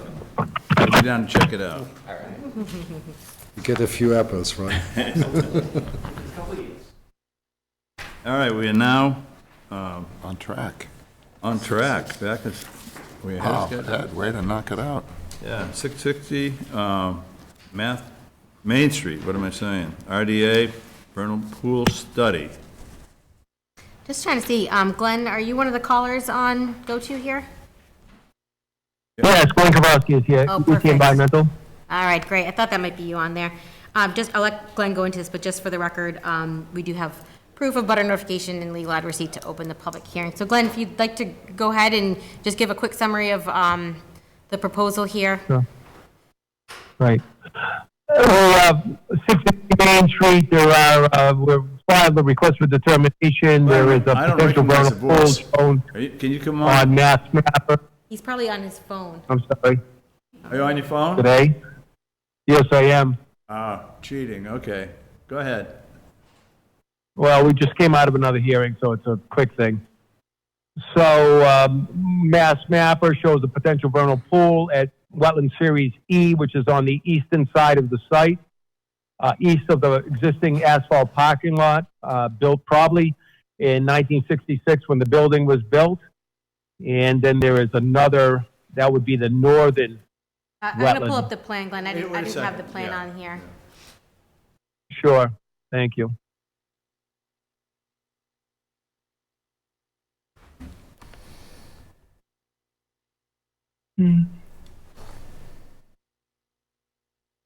So Glenn, do you want me to point some stuff out in the plan?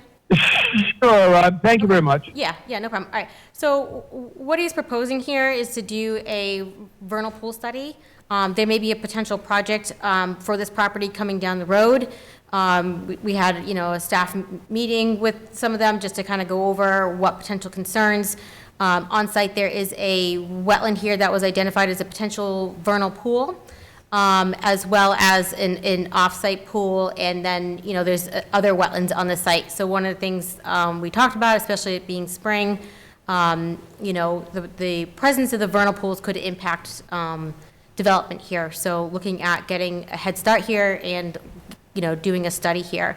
So there's a wetland down here, and I went out, I think it's been a couple weeks now with Glenn, and walked the property just to kind of verify the wetlands out here and what could have that potential for vernal pool. And we did agree on this wetland here as noted as number 2, and then the one up here as number 1. And we did look at this one here, which I was not aware of. It wasn't mapped as a PVP, but wanting to check it out to make sure. We did walk that. It is a sloped wetland here. With an intermittent stream that goes under this parking lot and discharges out down here. Didn't see any pockets up there that appeared to have any potential, so we ruled that one out of the study. So he submitted a protocol for us to look at. I went over that. He did one last year, similar protocol. I have no concerns with the protocol. I think that for this public hearing, I'd recommend approving the protocol so he can get going. I think he's already been out there kind of looking. Yes. There's been some chorusing out there because they're active, and let him move forward with that. And then coming back, I would say, probably for the May meeting with the results of that study. In his proposal, in which I agree to, is that right? If we find that these pools, have vernal pool activity enough to certify them, that he could stop the review on site and he wouldn't have to go through the whole season here. So I'd recommend that. Glenn, I'll let you add and comment in a second here. Approving the protocol, and then continuing this out to our May 11th meeting. I don't think the April one will be enough time to get that study in if you needed that time, so. Okay. Thank you very much. No problem. On Eric, Sunday, any questions? just a Glenn wants to add a practical, comment just here. if I could. Go ahead. May 11th, thank you. The vernal pool E series, the upper northern, northeastern one, chorusing was, quite a bit of chorusing of what Wood Frog was occurring Sunday. There was no chorusing in the G series, which is just downgrading into that, which would be the closest wetland on the right-hand side, not the closest. The pooling area called G series, that is a dammed up wetland probably created in the 66 when they built the building. They blocked off the outlet, so that pool's about 4 to 5 feet of water. There's some stumps in the middle sticking up where even today we looked at that, did not find any chorusing. It was very cold. We're going to continue looking at that, and then we'll be looking for egg masses any time now. We'll be there over the weekend. And so that's, we appreciate Rebecca going out to look at the 3 different wetland systems. The upper one, the one coming down on the right-hand side, northeast, and then the more south or more eastern one, but southern. The other systems that you see coming down to Route 20 is the outflow of a drainage system that drains the upper wetland underneath that parking lot and eventually discharges into that linear wetland, which travels from west to east and then southward down to 20. So we'll continue our study on that, and we expect we'll have sufficient species and the species for, again, to potentially certify 2 pools here, E series wetland, and that's for sure. And then the G, we're still ongoing. The only thing that might make the G not a vernal pool is if there was fish in there, and there would only be fish in there if once it was blocked up and it became a ponding area, if somebody put fish in it years ago, potentially, and I'm not expecting that, but if there were fish in it because it is so deep and it doesn't dry up, if it doesn't dry up, then there might be fish. But I'm not expecting that somebody threw fish in there. So that's the size of that one. All right, thanks, Glenn. Just 2 more things to point out, sorry. There's a wetland off-site here. This one is a potential vernal pool. Glenn's done work on this property before, and they're not proposing to study it. They can see that it is a vernal pool. So we don't need to look at that. It's off-site, they'd have to get permission or whatnot, but just want to say that. The one thing I'd just add is that if we can just add in that, we have permission to, like, staff to visit the site and just kind of check in and look at the vernal pools throughout the study, like we did on the other project site. I appreciate that. If we haven't signed the document to allow you to come on site, I'm not sure we did, but if it's sent over, or if we have a copy of that original signature page, we'll sign it, my clients will sign it, and make sure that you're allowed to go on property. Okay, thank you. Eric, anything? No Thank you. questions. Ted? None. Do we get a copy of the study, or is that? The proposal, yes. Okay. Yeah. Harrison, anything? Okay. I'd like to make a motion to Oh, wait, continue. before you do, I have a comment. Public, yeah. We're going to do all 3 of those pools? Ed still wants to talk. Okay. Becky said you're going to do 1 and 2, but if you're there, why wouldn't you just look in 3? What is 3? Hold on, let me It's pull. on the hill. You're talking Hold about on. the one on the hill, Ed? The one on, Yeah. One on the hill? No, the one, if I could, go ahead. I'll pull the plan up here. You're talking about the off-site pool up here, Ed? These are the 2 that you said he's going to do. Yep. And this one here, why not? We walked that one together, Ed. Yeah. There's no ponding capacity within that wetland. okay. It slopes down. It's, an intermittent stream. There is a bordering Okay, vegetated that wetland, but there was answers my absolutely no ponding in there. So we were able to rule that one out. Yeah. All right, that's all I had. All right, and then public comment. Yeah, go ahead. Can you just go up to the microphone and so people can hear you? My name's Robert Lauritsen. I'm one of the abutters living on Tannery Road, 27. The pools are directly behind my house and my neighbors' houses. They're definitely water. I don't know what the project is. I don't know what whatever the DOA is, and I'm concerned about what are they planning to do. Secondly, I can attest that this has been a very dry winter. The ground isn't frozen underneath, so there's less surface water being retained, but there are definitely pools back there all spring long. We can hear peepers going like crazy, so I don't know what you're trying to determine or what the project plan is. So there's nothing currently proposed, but they do have an interest in maybe doing a development, like up on the screen here, doing some type of development in the forested section that's left up here. Okay. And we've just kind of had initial informal conversations about that. And in that process, we said, well, we do have protections, extra protections for vernal pools. If they are here, it could impact the ability to develop adjacent to them or within 200 feet of them. Okay. So if an applicant, the way the regs are written, the applicant, if something is identified as a potential vernal pool, the commission will consider it a vernal pool.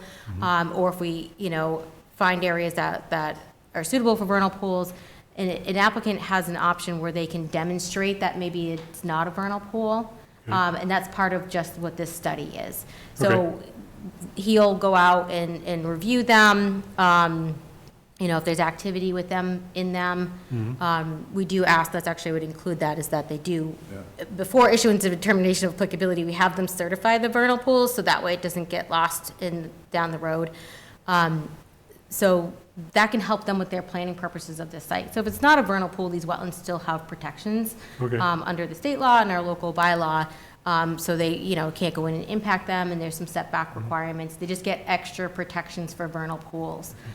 So that's what we're looking at. Because this year's not a very typical winter and spring.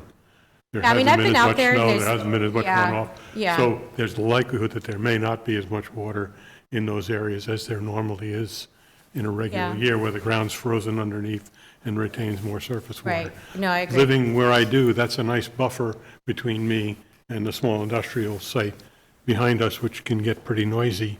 I'm hoping they're not planning on developing that section. I was looking at the number, and what have we got here? 47 47 acres. acres?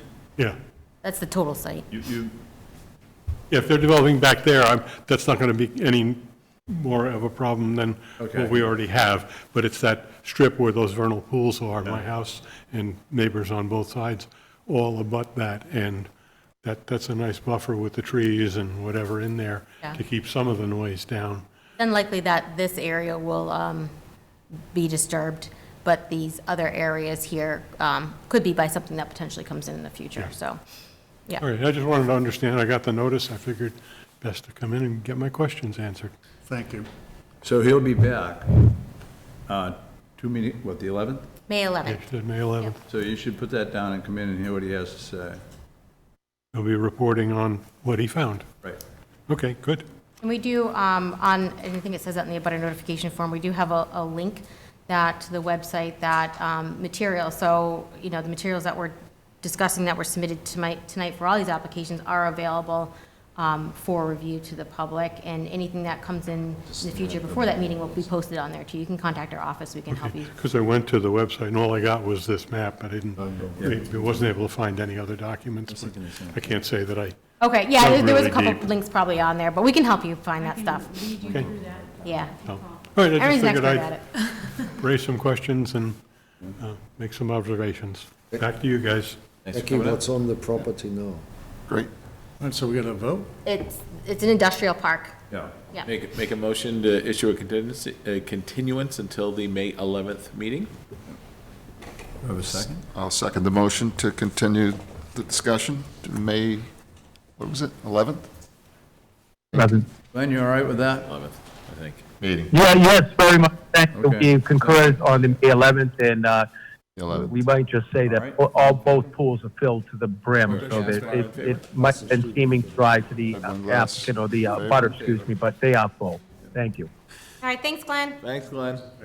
Thank you very much for your time. Glenn, we have to Okay. see you once in a while, Wait a minute. I plan on being at the next meeting, May 11th. Thank you. All out there. All right, we're at 68 Paradise Lane, notice of intent. Yep, number 7. That's a big pot store. Oh, I missed 7, I'm sorry.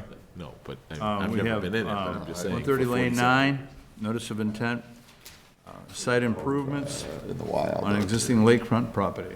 Go ahead. So they didn't have any new information provided in advance of the meeting at the proper time. They were working on a revised plan, which they sent in yesterday. So I think we weren't sure if he was going to come in tonight or not. We didn't open the hearing, so just recommend that we postpone opening the hearing to the next meeting so we can go through those materials and get that to you in time. All right. Out there Next a meeting while is ago. April 20th. So do we need a vote on approving that continuation? Well, we haven't even opened it yet, so it's like a postponement, but be safe to just vote to postpone, I guess.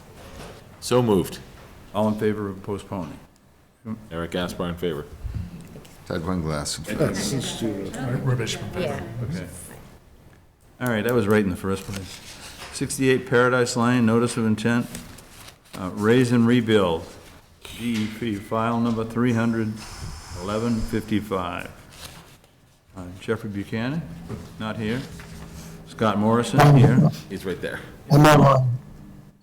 Oh, sorry, Jeff. Via remote. Yeah, all right. Yeah, so just a quick summary. This is a continuation from the last meeting. We needed to do a site visit. We had some comments, which we provided to them in advance there. We went out to the site visit. While we were out there, looked at resource areas. Scott was out there with us. There were some concerns with some areas of saturation associated with the well, and, you know, some of the areas on the site as well. We did receive on Monday a response to some of the comments that we had. It was not included in your packet because we didn't receive it prior to our new information deadline. I also have copies of the plans I brought tonight. I tried to give them to you during the site visit, but you had indicated you had already received them, so I just wanted to formally. These are new? Okay. I had brought them to the site walk, and I tried to hand them out. No, they were revised plans. We asked if there was a copy of the plan that we had, which was the colored plan that we showed. So, sorry, I didn't realize they were revised plans. No worries. I just wanted to, if we could bring up a copy of the plan, kind of go through site walk. I don't have that electronic. Just bring up the old plan. Yeah. Okay, no, that's fine. I didn't know if that's what you wanted.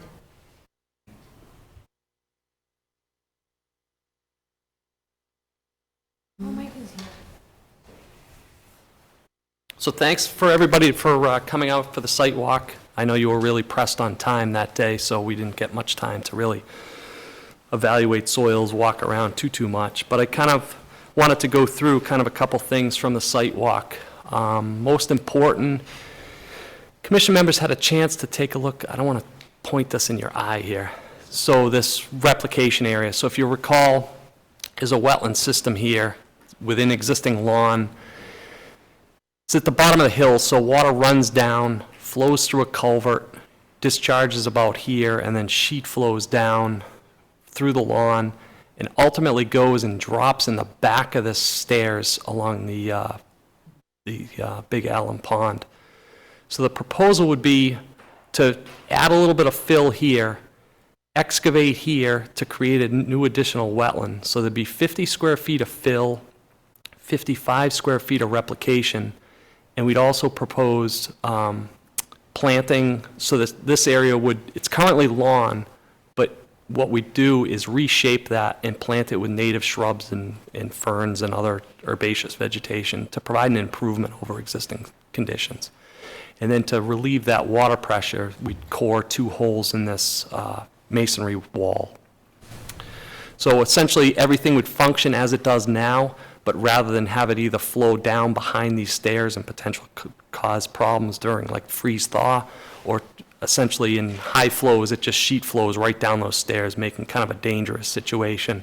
So that would be reshaped in through here. So we put together some details on the construction process. We've got details for the plantings. So that there'd be 50 square feet of fill, 55 square feet of replication, and then we'd restore 110 square feet of the turf BVW. So this area would be replanted, and we're also proposing to replant this. The revised plans shorten this pipe. That was one of the comments that the agent had made. So there's currently no stormwater controls here.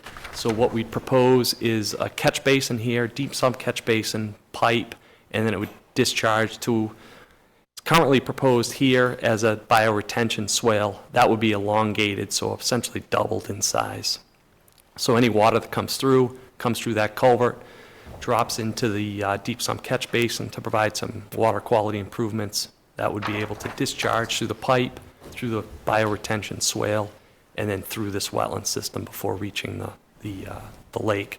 So that would be a substantial improvement over existing conditions. So you get some water quality improvements. You'd lose a portion of the lawn in lieu of restoring that with native plantings. The other issue that we looked at, so there's an existing well here. The house is currently not in use, so there's no water being used from this well. And there's a little bit of seepage coming from this well and kind of sheet flowing, causing some saturation in the lawn here. After our meeting, I know we'd looked at one of the core samples, soil samples. What I conducted was, which is in this report, I provided 3 soil sample locations, one just outside the well here, one about here, and one further down. We've got an existing BVW data sheet down here. So essentially tried to document the soils in that swale we provided in the report to demonstrate that they're non-hydric soils to justify the wetland delineation. So we provided that information, provided it as a copy in this summary report in response to comments. I think that pretty much goes over. There was some other little minor modifications. I think for instance, the entrance into the house was shifted over here, and then the driveway, I think, was shrunk just slightly in the revised plans. But You're that's going into essentially that? Excuse me? Say again. So this plan has been updated to This has do what? been updated. This landing here, steps to come into the house, I believe they've been centered into the house here, and this driveway's shrunk a little bit, if I remember correctly. So it'll be 2-car parking lot. It's slightly larger what's there now, but what it does is really allows 2 cars to park. The way it's set up now is cars would have to pull off, park sideways, and if there's more than 1 car on the property, you'd be forced into parking in the lawn. So this kind of consolidates that and makes a formal parking area for any cars to provide some off-street parking. There was a question about the infiltration systems. This infiltration system is about 1 foot higher than the existing grade here. So it's going to be above the seasonal high groundwater. The one here, I think, I'd have to look at the report again. I believe it's right at the grade. So perhaps we wanted to provide some infiltration. Generally, if you're required to meet stormwater management standards, you're required to keep a 2-foot offset. Single-family houses aren't required to meet the offset requirements, not required to meet stormwater management standards, but we felt that it was important to provide that recharge. It's going to be clean recharge from the roof so that you're providing that recharge. And kind of the important, even though you don't have that separation, it provides an important function. For instance, you get a heavy rainstorm in the middle of the summer, you get a downpour, thunderstorm, that warm water, you get clean water coming off the rooftop, but it's relatively warm. That would go into these infiltration systems. Otherwise, it would just sheet flow off and end up in the lake. So you don't want those, if you can, I think having this infiltration is much better than just simply having sheet flow. So those are kind of a recap of the plan changes. I understand you haven't had a chance to review those. We'd likely request a continuation to allow that to occur. But I'd be happy to answer any questions that the commission has following the site walk or following my explanation. What was the, Go ahead.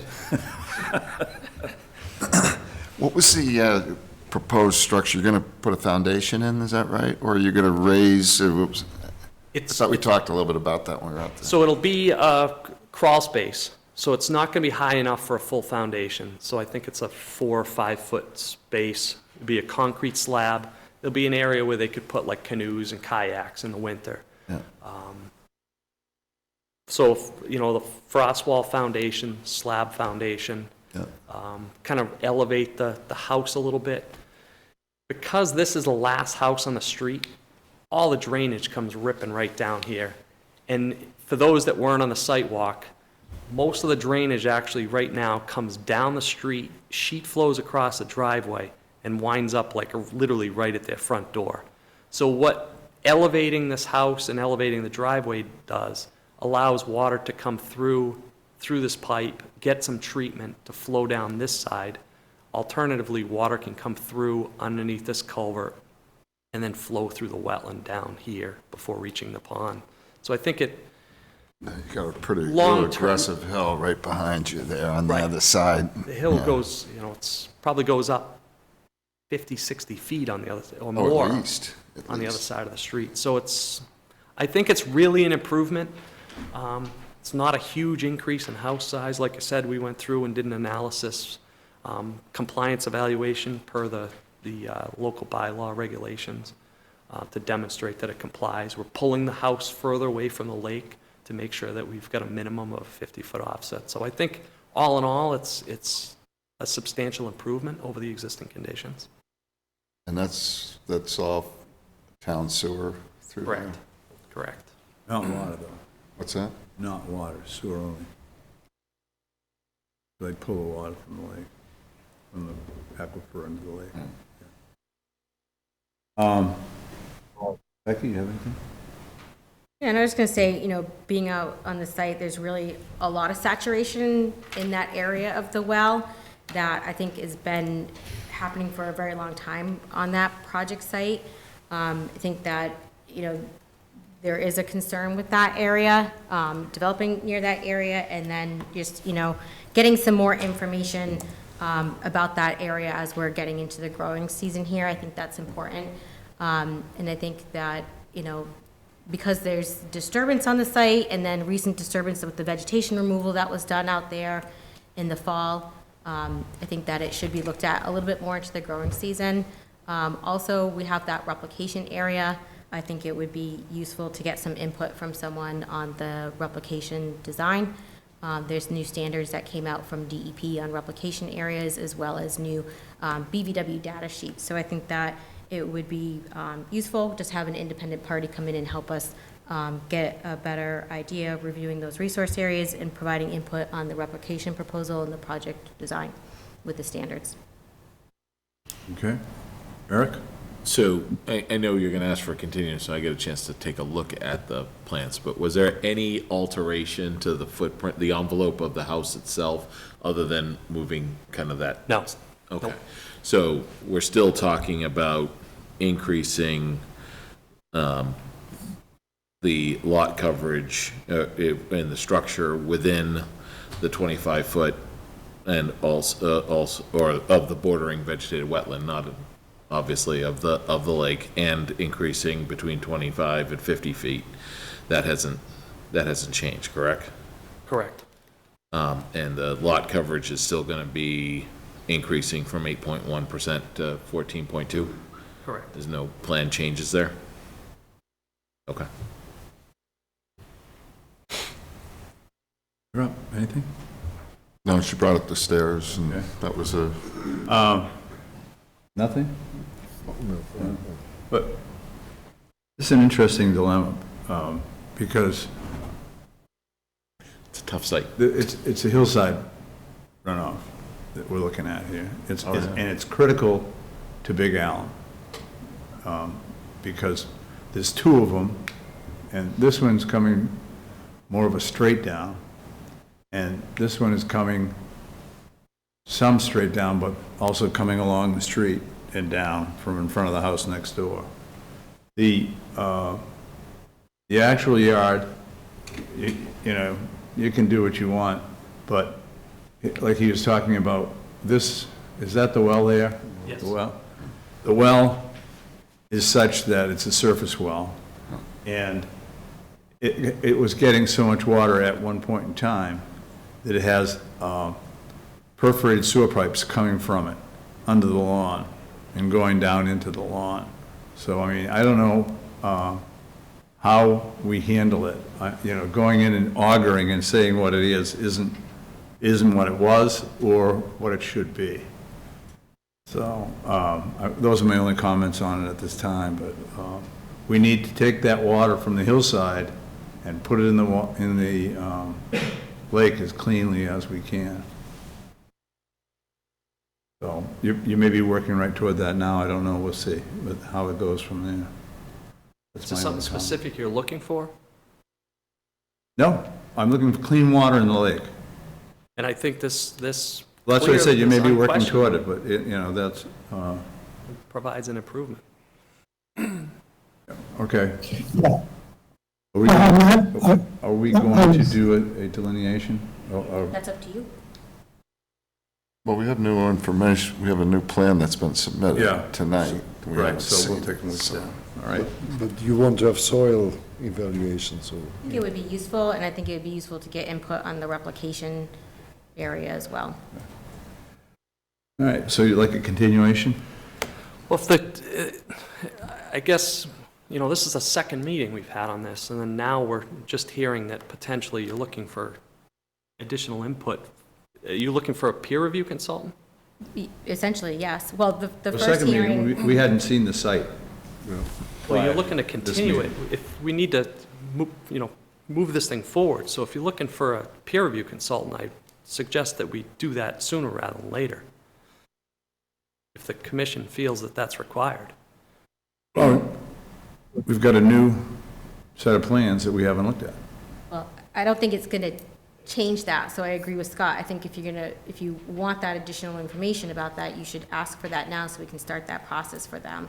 I mean, I just have to say too, the application was filed in winter, and, we do have provisions in the regulations about, potentially having to review sites during the growing season for vegetation and other reasons, so, I don't think we're holding things up here, but I think you do need to make that decision this evening and ask for that if that's what you want. It's kind of circles right around that whole area. It was my understanding that I learned out on the site walk that there was an application to put those stairs in at that site. Make repairs at that, yep. Make to the repairs. site. So it's- Make repair. So what, were they wooden before? Because they were granite when we went out there. They were mason, they I were don't think they were stone and mason. worn out Stone and And it mason. just, over the years, just kind of crumbled, and I think it's because you get water behind it. Okay. So how long had those stairs been in? I mean, when was that application filed, that original? October is when they filed. This is for- past year. Yeah, because they wanted to do it during the drawdown season. And that wasn't picked up, there wasn't going to be an issue with the wetlands? We weren't that aware was- that there was a wetland back there because it was a mowed lawn. We were just looking at the repair to the stairs. It wasn't disclosed that a wetland delineation had been done, and there was wetland right behind it, so. Well, I think the pictures you showed at the RDA hearing that showed the wetland flags, the flagging was done before that, the RDA application. Well, I mean, you kind of paint yourself one way or the other, you asked to have them there, and now we got the problem with the wetland behind it, so we need to move it versus had they been put in a better, because there were stairs over here too, if I recall, going into No, the it was, so those stairs have been there for, my guess would be at least 20 or 30 years. into where they Where exist they are today. currently. Stairs have probably been there a lot longer. Well, irregardless, it was extremely wet there. I understand why they would want to relocate, but I agree if there's some things that have changed in terms of what So I have a question. restoration require, we should get a peer review. So the real question is whether this is already wetland, right? Right. Right. I wish Eric was there because he would So, have gone I mean, into it- these. it- Nice. But so let's assume this is wetland. What changed for us? Well, it would change, it would I have to mean, change what the changed? project. What cha- but this building is already there. Well, the green outline building is there. The green, the green. green building. Okay. So if this turns out to be wetland, then they couldn't build in this area. Right, it could Yeah. have an impact on their design and make some changes to work around that. I mean, what exactly? Partially wet because, like you said, the well, they haven't been using it. It's filling I mean, the pipes to, I mean, it looked pretty it's almost a wet. catch basin in itself of the Right. mountain Right. behind it. And then I think that combined with the fact that, they put sewer in and everybody on the street has put additions and larger houses and all that water flows downhill. Yeah. Some of There's that's- big structures around it. That's not what we saw when we were there. Actually, what we saw when we were there was coming from the hillside. All of this. No, it's not. It's coming down the road. I'm sorry, it's coming down the road. It comes down the There's road, two there was flowing water here, Comes across here. and then there was water coming and flowing underneath this culvert, and then some trickling out of that well, but for the most part, I think the water's coming, the vast majority of the water's coming through those pipes. So, Becky, you'd like to have somebody get some eyes on that, is what I'm hearing. And Scott would like to have an actionable item, and I'm sure Mr. Buchanan would like to have an actionable item. Yeah. I would be okay if the applicant, Scott, is okay with having somebody get some additional eyes on that, of making the recommendation or making the motion to get a third-party review on that, so we can advance this conversation, because I certainly have a ton of empathy for, we don't want to just sit here and be in a holding pattern. So despite the fact that we don't have the plans in hand, it doesn't sound like that's gonna change anybody's opinion here, and Becky's been able to look at it, so I'd like, if this is okay with the applicant, Scott, I'd like to make a motion to get a third-party review on the The site. applicant will pay for it, right? I'd like to just confirm it with him, but at least have the commission make a vote to, if he decides to move forward with the peer review, because otherwise, we're going to come back in 3 weeks and I have have no zero problem. progress. I think that's what they're working to do right Absolutely here. right. Would you like to make a motion? Yeah. For a peer review? Yeah, I'd like to make a motion for a peer review. If that's where we think we're heading with this anyway, I'd rather move it along. Second? Come on, Ted, you've been hitting them. So you want to make a, I second. You don't have to second it. no, I mean, it's We got a just, second it's a over here. loose, it should 68. With regards. Yeah, no, make a motion. Well, we're not closing the public hearing, but yeah, with regards to 68 Paradise Lane, I'd like to make a motion that we request a peer review of this site. And I have a second. Excellent. All right. Sorry about that. You're, Any hey, listen, discussion? I get it. Hearing none, all in favor? Do you want to include pending property owners? Yeah, like I said, I just want to confirm it with him before we, He's on, Okay, yeah, a sentence in there that says that Okay. he'll have to approve it, because he's right, paying well, the for it. process would be that, how it's set up in your regulations is that we have to go out for 3 Bid. proposals that come back to you, we'll bring that back to the next meeting. You get to vote on that, and then they move forward with the one, so, that you want to move forward with. And they're provided That's with what they those, too. agree to do, we'll do it. Yeah, that's the plan. All right. Do that, all in favor? Ted Winglass in favor. Ed Goodwin in favor? Carlson Struble in favor. Roy Bishop in favor. Eric, you gonna be in favor? I was in favor. All right. Yeah. Well, with the additions. Oh, yes, and I'm in favor of the additions as well, yes. Thank you. thank you. Wait, do we vote on a continuation already to April 20th? April 20th. Did you vote Yeah, we that? didn't, you're right. No. Well, do we want to go to the public Anyone first? in the public that would like to speak on 68 Paradise? All right, I'd like to make a motion for a continuance until, I guess we have to get the bids in. Is the 20th the right date, Beck?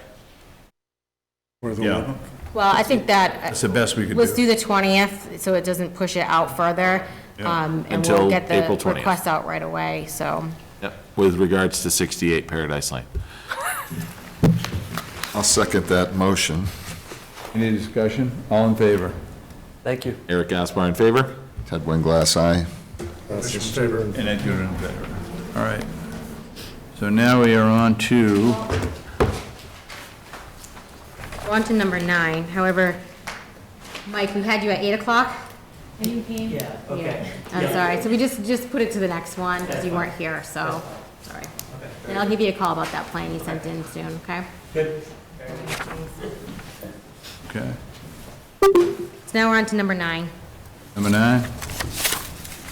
All right. Gentlemen? 820, no, this is, number 9 is Podunk Road. This is a continued notice of intent. However, don't go too far. We do have a written request for a continuance to our April 20th meeting. Okay. Yep, they sent that in. They have a few things they're working on, and we will reschedule that site visit too. What are they working on? Looking at Did they say? alternatives through What? Charlton? What are they working on? Well, they still needed Mass DOT permission or signature for the notice of intent because they're one of the property owners. And I think they were working to come back with some comments. I think it is. Yeah. Someone from National Grid called, and yeah, National- they're working with Okay. their team to address the comments that the board raised, staff, and then the abutters at that meeting, so. Okay, Yep, we're gonna take a vote for a break. continuance? Like to make a motion with regards to the, what is it? 248 Podunk Road, that we issue a continuance until April 20th. I'll second that motion to All right. continue Podunk Road till April 20th. All in favor? Eric Gaspar in favor? Ted Winglass in favor? Roy Bishop in favor. And Ed Goodwin in favor. All right, great. Karsten abstains. Yeah. I'm gonna give him a minute. A minute. In the meantime, we can get lined up anyway. Lot 3, 20 Fisk Hill Road, and 30 Main Street. Berry Farm Road, we have file number 300-1156. So I just wanted to provide it to you. She just sent this with some photos, so there's your copy. Thank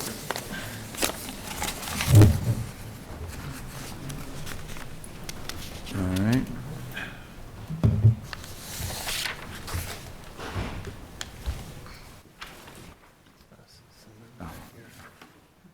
Becky, do we have, What? for engineers, who do we have here? Yep, yeah, we've got John Chevlin for the stormwater peer review, and we have Ron from Oxbow here, Yep. so yeah. All right.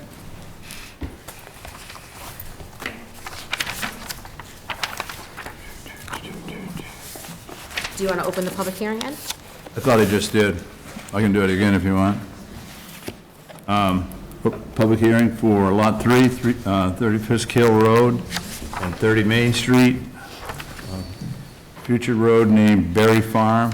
Notice of intent for a, I don't know, was it 59? Can't read that. 68. 68. Manufactured housing units, DB file number 300-1156. One more time. All right. So how do you want to, Yeah, so we've got, for those watching, this is a continuation. Public hearing was opened at the last meeting. Since the last meeting, we did receive a response to the staff comments. We also received the stormwater report, which I believe was revised. Just a question about getting a revision date on there and what was completely revised in there. We can get into that later. We have peer review here. We have Ron from Oxbow Associates, who's done our wetland wildlife peer review out there. So we'll let him present. I was kind of thinking we could go right to peer review, let them start out, and then, the board can ask questions. We can ask questions of them separately, and then kind of move forward with additional discussion. We also have John from PAR Corporation. He's done the stormwater review out there. So does that work for you guys? Do you want to go right to peer review, or is there anything you want to add at this time, or? Nope, I think we're Okay. turning over to the peer review. All right. Oh, he's going first. No, you're there first. It's fine. It doesn't matter. Go for it. So just before he starts, since we had a lot of the peer review was done with different board members under different notice of intent applications, kind of asked Ron just kind of go through the different reports he's had, just to provide like an overview and a summary of those, and then if you have any questions, kind of can ask as we're going along, I guess. Okay. I'm Ron Stroessel from Oxbow Associates. I'm a senior wetland scientist there. I had originally been contracted for the peer review for the ANRAD prior to the filing of the notice of intent. So I reviewed the wetland lines on the site and mean annual high water for the vernal pools with some minor adjustments. That hearing was closed and the wetland line accepted. Following the filing of the notice of intent for this proposed project, we visited the site in June of 2022 last year to identify wildlife habitat and any habitat or wetland issues relating to the Wetland Protection Act and the Stormwater Wetland Bylaw. While we were out there, we conducted some meandering surveys to identify wildlife habitat throughout the site, and noted that a very diverse environment out there in all strata levels, including small mammals, amphibians, birds, and a variety of different plant life out there. In particular interest under the Wetlands Protection Act and the Sturbridge Wetland Bylaw were the vernal pools on site. So there's 3 vernal pools that were identified in the plans. The vernal pools are important to wildlife habitat because they provide breeding habitat for invertebrates and amphibians, and they provide foraging habitat for a multitude of other species that feed on those species. Surrounding the forest, surrounding a vernal pool is a forest that supports these vernal pools and the life cycles of all these other species that are there. Because the vernal pools are sporadically placed throughout the environment in the forest, they can be isolated from other wetlands. In this case, two of the vernal pools are located in a small valley that's occasionally an intermittent stream, and the other one is located on the east side of the property. Vernal Pool E is more of a pond-like environment. Because these, as I said, are somewhat isolated, a lot of these wildlife rely on these vernal pools to survive. One of our first reports, we identified a study that showed that mole salamanders occupy 95% of mole salamanders live within 540 feet of their vernal pools. So the buffer zones surrounding these vernal pools are very important to their survival. And another study from New England showed that some mole salamanders may travel even further, so that the habitat fragmentation that could happen interrupts their lives and the vernal pool survivability from interruption. Including in this is obviously roads, which become barriers to the migration, and they expose the salamanders or amphibians or anything else to predation. The open habitat allows them to be picked off by birds, and they are susceptible to road chemicals and vehicles and everything else associated with humans, everything else associated with the roads. The bylaw states that there must be no significant adverse impact to the vernal pools. We wrote that obviously bisecting between these two vernal pools could potentially isolate the two populations on either side of the road between vernal pools A and E. And we recommended that some crossing structures and a habitat corridor be maintained across the road as it accesses the site to ensure that those populations could migrate between pools and hopefully keep the genetic population in flux. We recommended maximizing the protection of the area to ensure the connectivity and limit the indirect effects from the vernal pools by reducing the salt, light, and temperature changes associated with opening up habitat nearby to vernal pools. And along with the crossing structure, we recommended a 3-sided box culvert or a bridge to keep the moisture regime and the substrate natural for these animals to use as they cross under it. It's been shown that light affects the migration patterns of many reptiles and amphibians, and the other animals that would force them to avoid the crossing structure and actually go over the road and put themselves at risk. So that was during our first report, possibly second too. I'm just going off some bullet points, but there was multiple changes made to the project after that point, including the reduction in housing at the turn right around the A and the E wetland. So they did increase the habitat corridor. Retaining walls were put in place to keep amphibians going towards the crossing structure. And we had asked for them to review an alternatives analysis for putting in a bridge or a graded bridge structure to increase the area that any animals could use to cross under. Along with that, one of the final things we asked was the account for the chemical accumulation that could potentially affect the vernal pools is from all the runoff on the roads, including the salt and sand and anything else that came out of the stormwater management. And I had included a study in one of my reports that showed that even a small increase in salt concentrations could affect tadpole survivability. So we were trying to minimize that. We recommended that a monitoring protocol be put into place that would occur before, during, and after construction of the community. And I'm aware that they have put that in place. And we also recommended that the vernal pools be certified prior to any work beginning on the site, which gives them some additional protections. So I think that's a quick overview of all the reports that I had put together prior to this point. Right.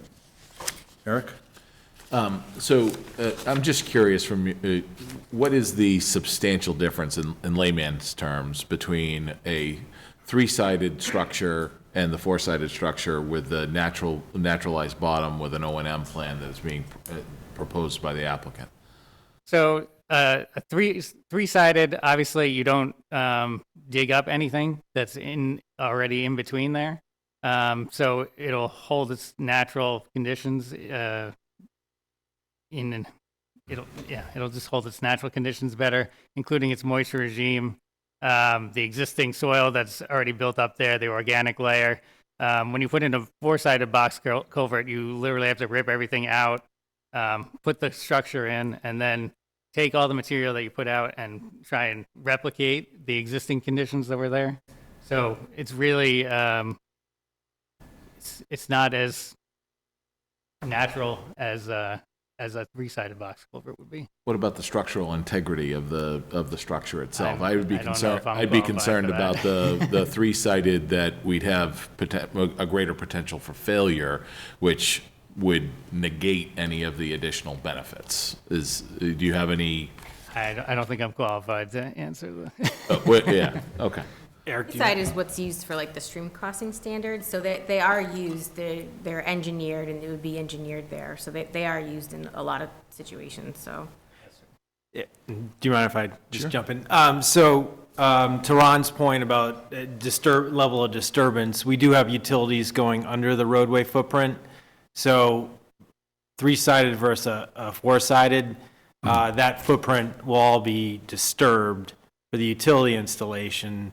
You know, for the four-sided, we would scrape out the topsoil, place it for redistribution once the structure is installed. I know there's been some questions, concerns about the potential for scour. I think that's more appropriate if we have a stream flowing through the system, which we do not. And the engineer has taken measures to ameliorate any drainage issues that would feed into the area. On that east side, the E-Series side, there's interceptor trenches at the top of the hillsides. And then at the opening itself, there's an overdig and replacement with clean sand to promote natural infiltration prior to revegetation. So we've taken that into consideration. Maybe Justin can speak to, cost alternatives comparison. I mean, I think in this setting, I don't see, as long as the O&M is complied with, any substantive difference between a four-sided versus three-sided. And the only other question I had for you was, based on kind of your first review to their responses and what you've seen, what major areas of concern do you still have left in your mind that have been left unaddressed? I think that the chemical changes to especially to the A series, are going to be I think they're going to be an issue over time. I understand that the monitoring study has been put in place. I'm not sure, even if there is changes to the vernal pool system, if we'll, at that point, we'll be able to identify exactly how to fix it quickly enough in order to save the rest of the vernal pool system, or going forward. I think that would be the biggest issue that I have. Thank you. Which vernal pool do you identify as A? This larger one there? Nope, the southern one, yes, yes.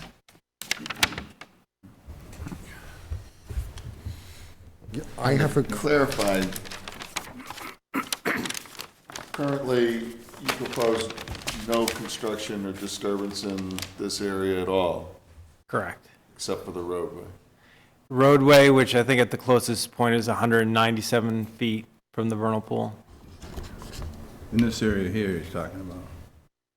Correct. Right here. This- See, that's the pipe this we're talking natural about. crossing Yeah. isn't to be cut and then replanted to create a natural crossing. Right. And just to clarify something relative to like the stormwater discharge towards that southerly A-series vernal pool, because of the way the system is set up, it eliminates like point source discharges that are somewhat concentrated and focus in on specific areas. It spreads everything out.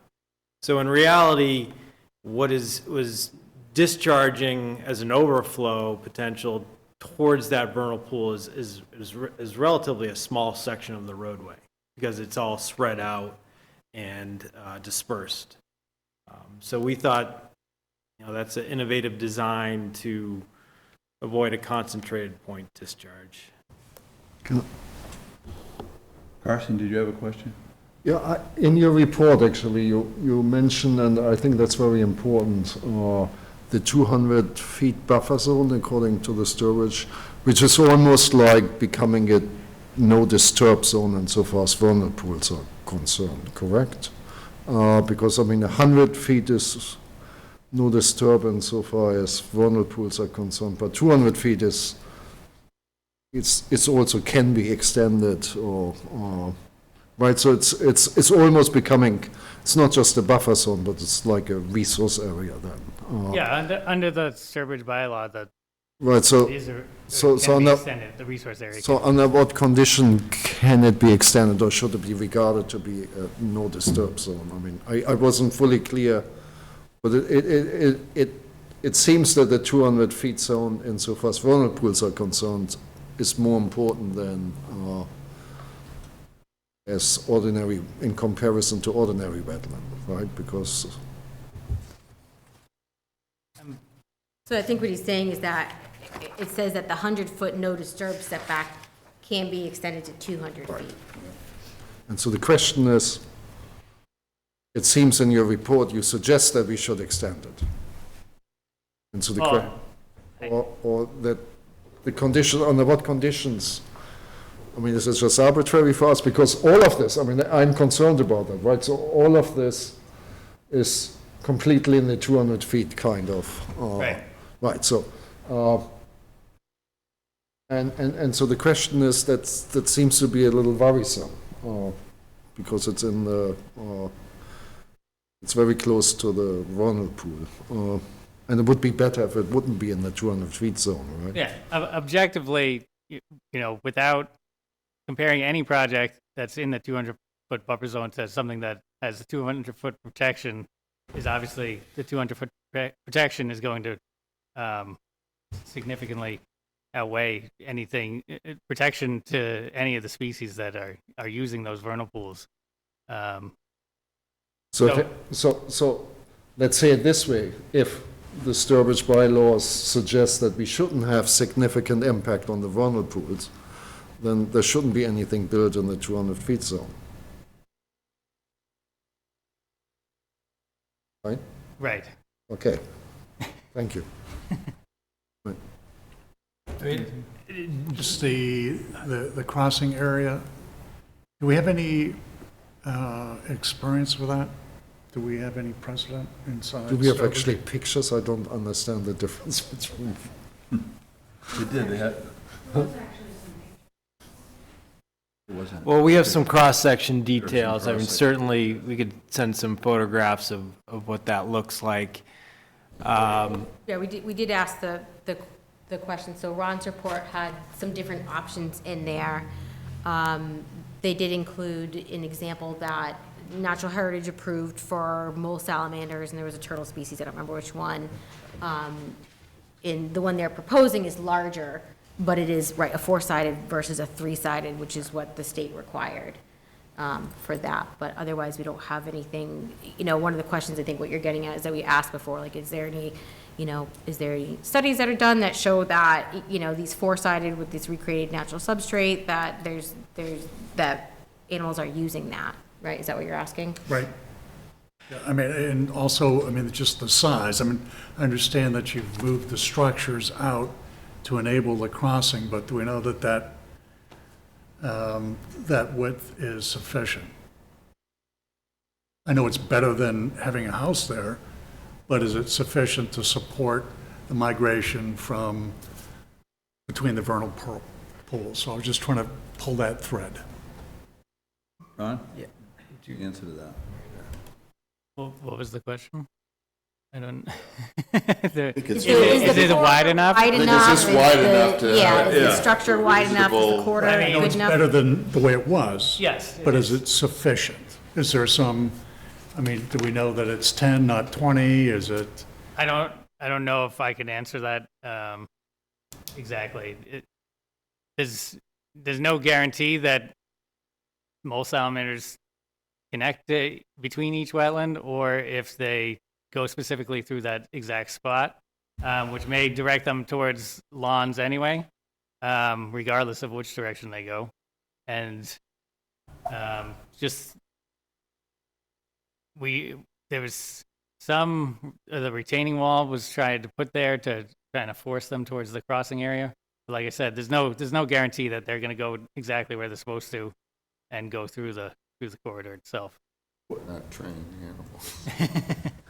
And Ron, in one of your reports, you mentioned there was a study where they won't go outside of the forested areas that much into lawns. Yeah, there's a study that showed that mole salamanders will actually stop at the edge of grasslands and not proceed into them, and stay along the forested edge and actually turn back into the forest upon coming up to a grassland area, which was the reason that we got them to extend the forest up to the road edge.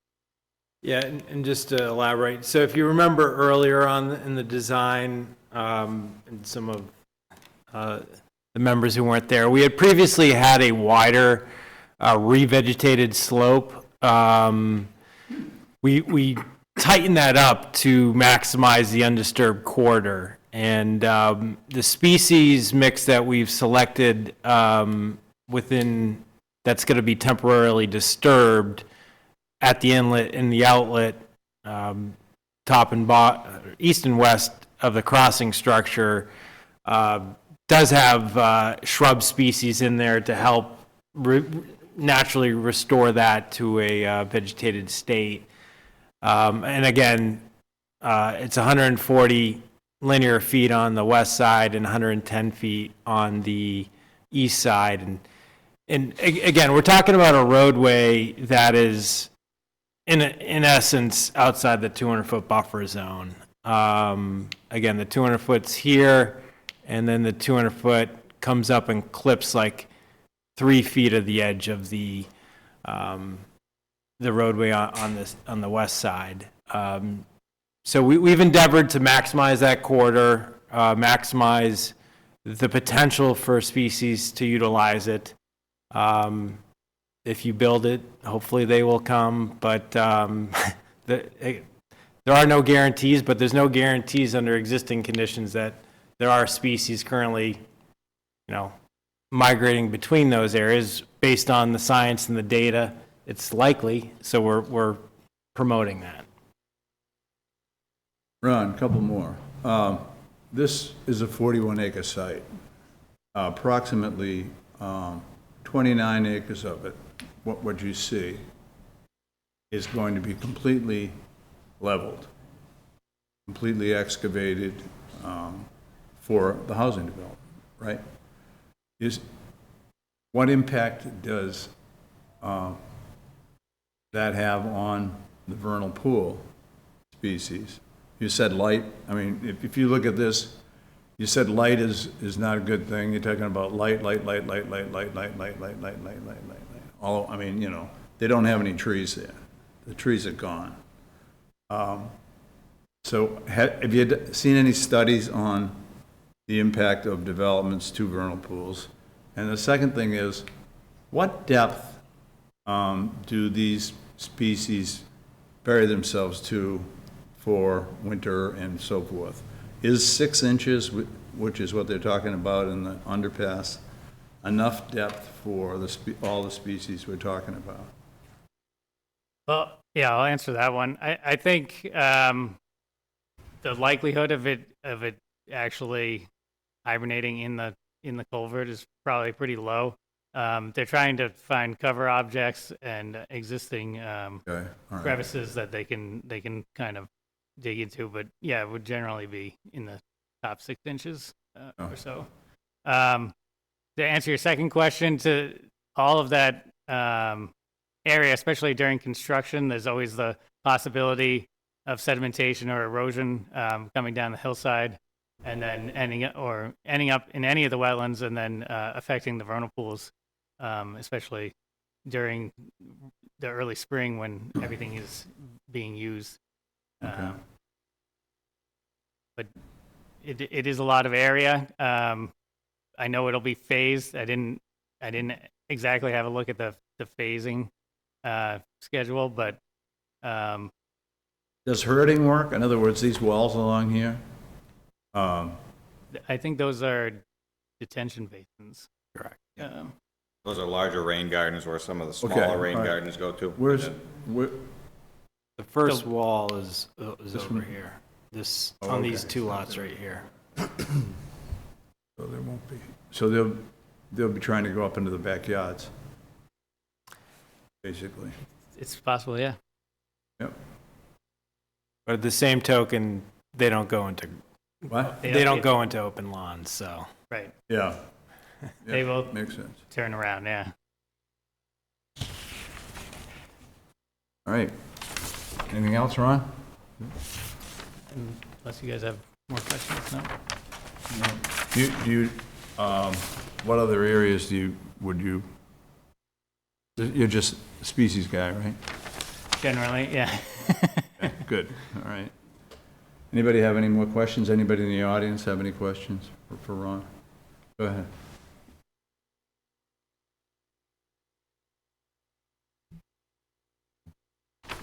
I'm Paul Murphy, 12 Fiscal Road as an abutter. Couple questions. The pink line represents what, 200 feet from the edge of the vernal pool? Yeah. Okay. And at the bottom of the vernal pool, the south right there, there's no, I mean, if there's no particular guarantee that they follow the hoped migration path, can't they just go over the road down there? At the bottom right, like where the beginning of the development is, right at the cul-de-sac. So In other words, instead of going straight up to the other vernal pool, Yeah. they go Yeah, west. there is I mean, they another go- there is another wetland located to the south. Well, even if there wasn't that, who knows, are they known to take a direct path? I thought the discussion No, was but when not. migrating, they generally try and stay near water or Okay. trying to get to water. But yeah, there's no guarantee that they'll go through the roadway up towards So the they might development. go- They could go to the over the this road. is west. To the yeah, west is south, the Yep, bottom, right. yeah. So they could go, but even if they're sort of headed east, they could go down and over the road. Yes. As opposed to taking the safe passage underneath. Yes. Yeah, okay.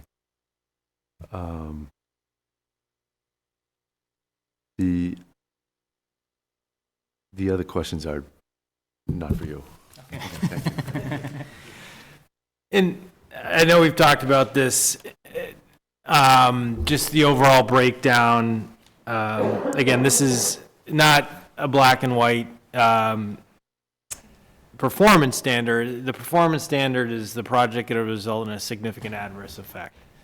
And so what we've presented is the number breakdown of what the alteration within each vernal pool 200-foot buffer zone area, and then what the cumulative alteration is in comparison to what we're proposing to protect. And again, there's a cumulative alteration of 5.4%.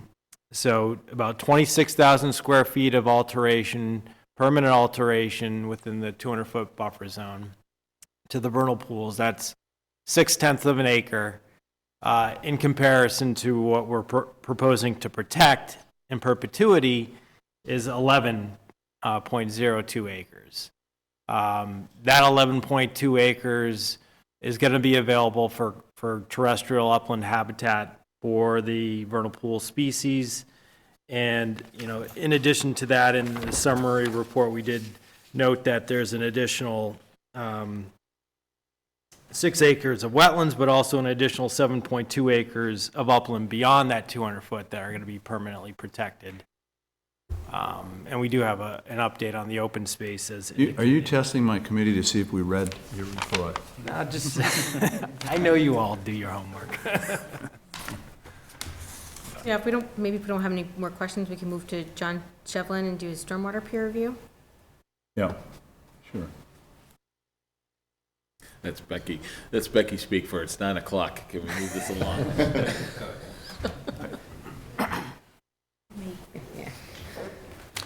Good evening, John Shevlin from Park Corporation, and yes, we were hired to go ahead and do a site plan review for this project.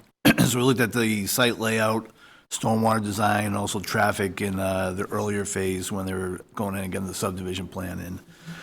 So we focused, tonight is more in regards to stormwater. We did go ahead and receive the revised stormwater report, which is very similar to the one that we reviewed previously. They did include in this latest revision the mounting analysis that was requested, and they did that for each of the rain gardens. They responded that it was done prior, but they did go ahead and they didn't include it, so it was included in this appendix. You seen that? I have seen it, yes. Tell us about it. They went through it based on the factors that they had and based on, the formulas as far as looking at each and the soil types and everything else. They went ahead, they were ready to they ran the analysis for each of the locations, and each of them did show that the mounting analysis still provides workable rain gardens with that. So I think the changes were anywhere between, a 1/10 of a foot to, 7/10 of a foot. But it still showed that the rain gardens would still operate properly. So these are they're going to be 28 separate rain gardens? Yes. Or it might even be a few more than that. Are those? Yeah. Do you get to go out and look at each of those, or any of those? Did I look at any of them? Yeah. No. Talking about the location of the rain gardens? I'm talking test about the pits themselves, yeah. I mean... as far as pits go, we did not go out there and take a look at that. Those were done, I think, prior before they even started this development. So we're going based on just what's on the plans. Are those marked? I mean, in other words, could we go to one? Do we know where they are in relationship to the plan? So we could go there and see that it was 3.6 feet or whatever. If you wanted to redig it up. I mean, DEP questioned the fact that you had, I don't know what, 20 of them all the same depth exactly when you went and dug them? Pete, I know, provided a response which Brian had put into the detailed response. But I don't remember Pete's exact answer, but it was that he typically goes within every 6 inches, which is industry standard. And so he erred on the side of caution and went towards the higher 6 inches. He's being more conservative with his numbers. But they were all the same. The numbers were exactly the same. They ranged anywhere, I think he said, from 32 inches to 41 inches, but when he goes to model everything, and I'm not an engineer, I'm just Yeah. regurgitating what Pete had said in his response. John may be able to answer it better. John, can you answer that? There was some variation. I think he did have a couple that stated they were 38 inches, if I remember right, but I think most of them, you're right. They came out that the ad labeled as 36 inches. So I think Pete was the one who went out there and did the observations Wasn't and that big? documented that. On a site like that? It could, you know, good chance it could vary, but, you know, who knows? I mean, it's hard for me to say without being out there in regards to what they had. I mean, he did have some that went down. They showed refusal at, I think, 24 inches. You know, there was some variations, but as far as the depth of the groundwater, you know, it does seem like it would be a little bit more variation. But like I said, we weren't there to observe any of those.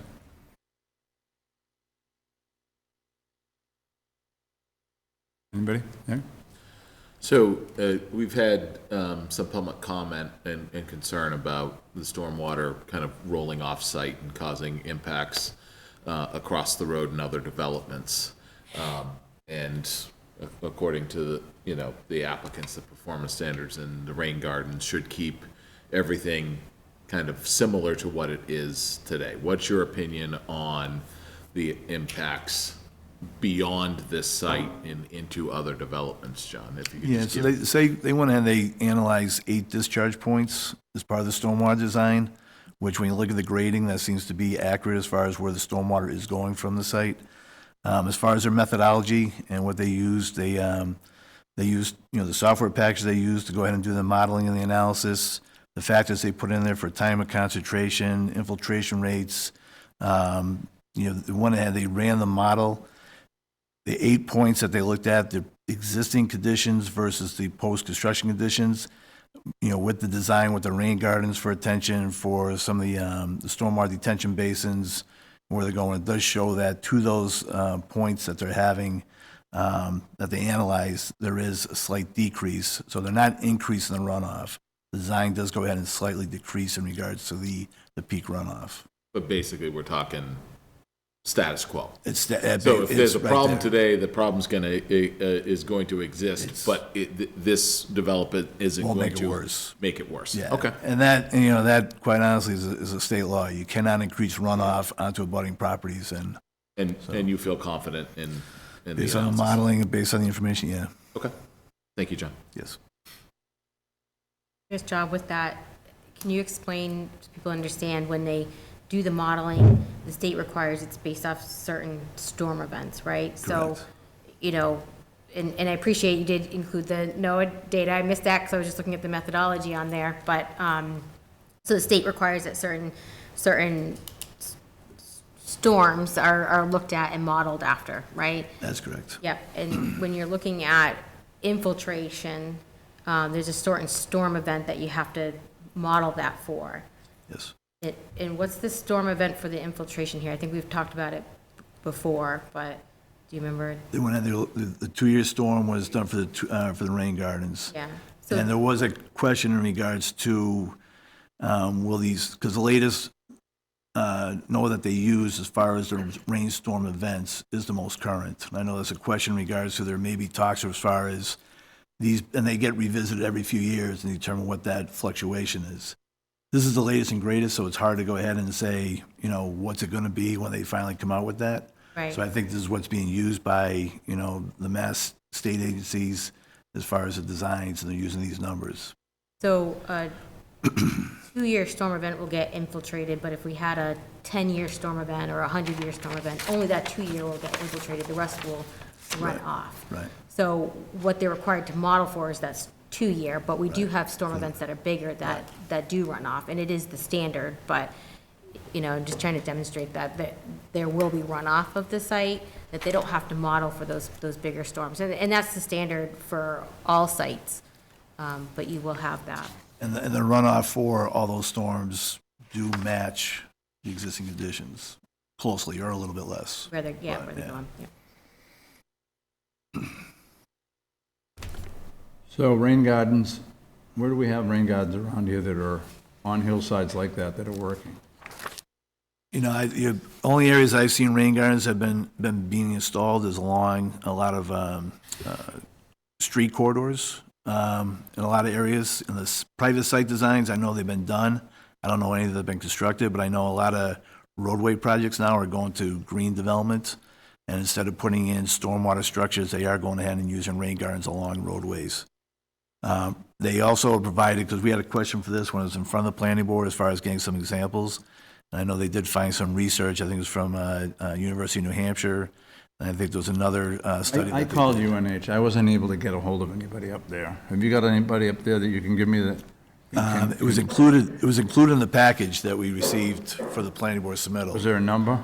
I'd have to look it up. I didn't get the package. I'm not on the planning board, but that they mentioned it and said that There's a phone UNH. number right on the website. What? There's a phone number on the website. I've talked to him several times. So I'm not sure what number you were calling, but I have talked to. Yeah, I'm not I either. forget his name. I could get it, though. Yeah. What was his name? I would have to look it up. Yeah, I mean, I think that's, I have the maintenance fear with regard to rain gardens. And in fact, you know, I don't know why there aren't more of them around if they're so simple. You just, you know, set up a rain garden.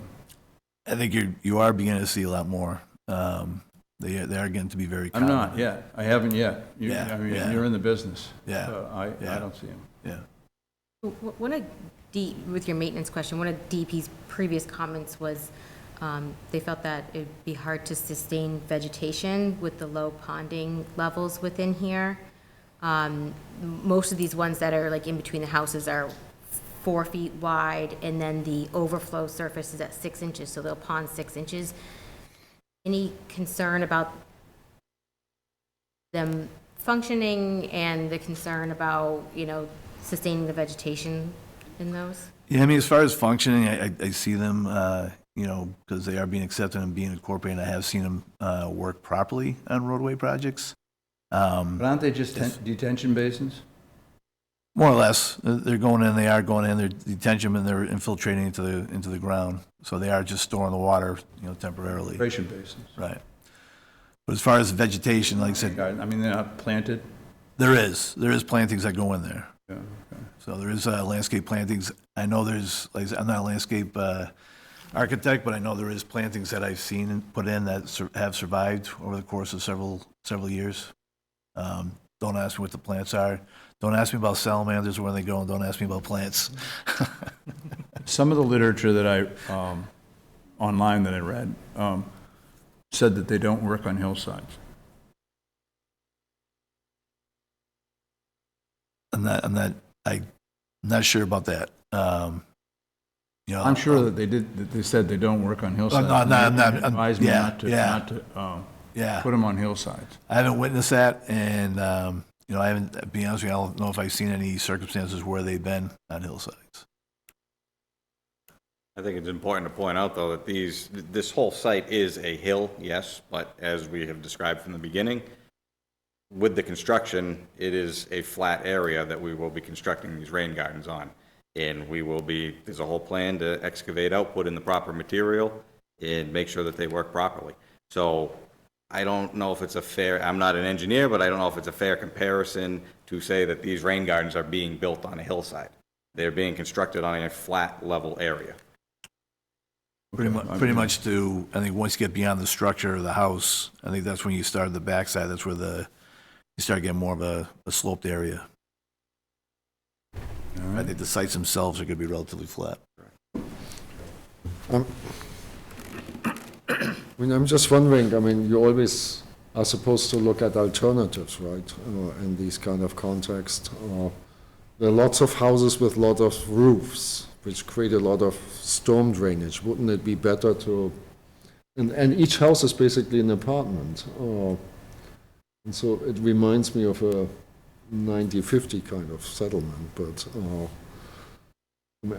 I'm just wondering whether one could jazz up the aesthetics a little bit. I mean, this is not our, and maybe put some. That's not our privy. That's not our, but you could put less roofs in there by combining some apartments in kind of condominium styles, or which also then would allow you to not violate these kind of 200 feet zones. I'm just wondering, did you ever think about I mean, bring it a little bit more compact, so less environmental. I mean, this is designed for maximum environmental input or impact. we look at it the other way, that, you know, we did a lot of research on the type of housing that can be done in this type of zoning.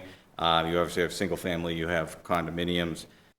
Those have larger lots that you have to deal with. They have bigger setbacks. I'm going to the, he's not supposed to be talking about it, and you're not supposed to be talking. Okay, well, it's wetlands. Let's try and, I guess I think what Carson was trying to say was that maybe you could find ways to keep more tree cover in between areas that would help with, you know, water temperature impacts towards the vernal pools that also could, you know, serve other purposes, aesthetics, things like that. Because, right, like, there's no trees within the whole area, so we will have warm roof runoff and warm road runoff that goes into the rain gardens and then overflows and goes out towards the vernal pools. So maybe if there was ways of being able to do that, it would satisfy other issues too.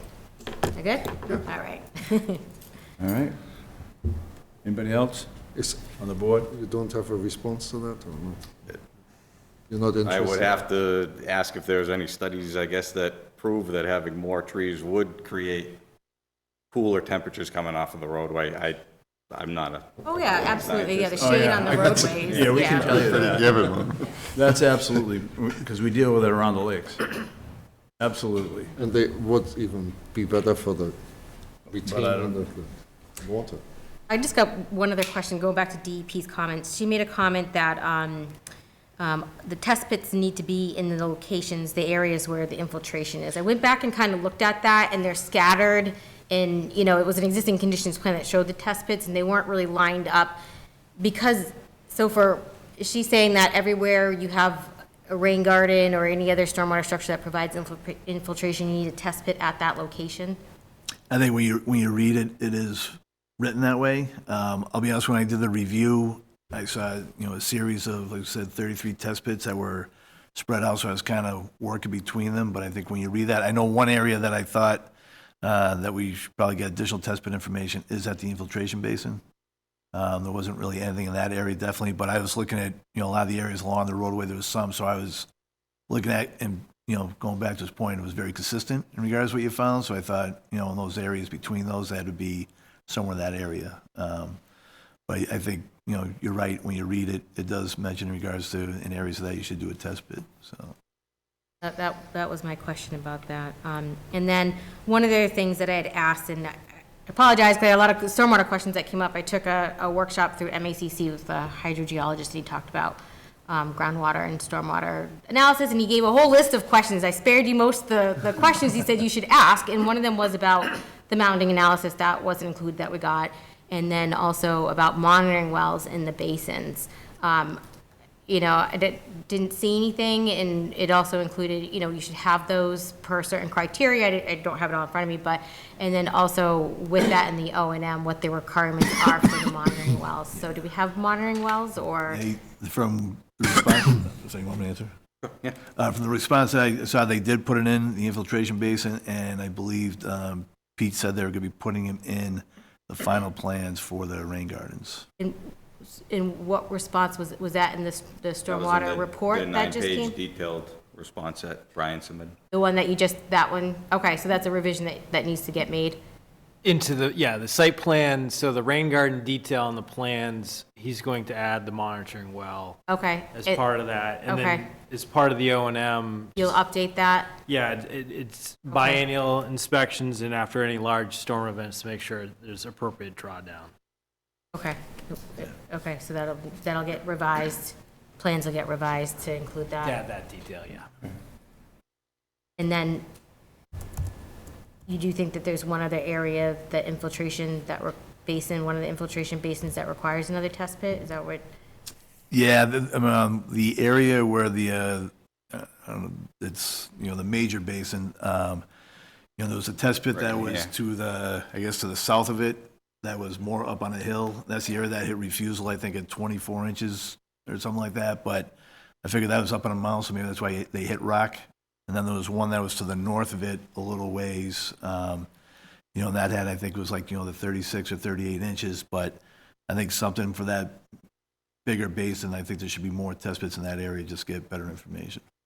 Okay, and then we can also maybe find out if you are required to have the test pits with each rain garden too? Yeah. So,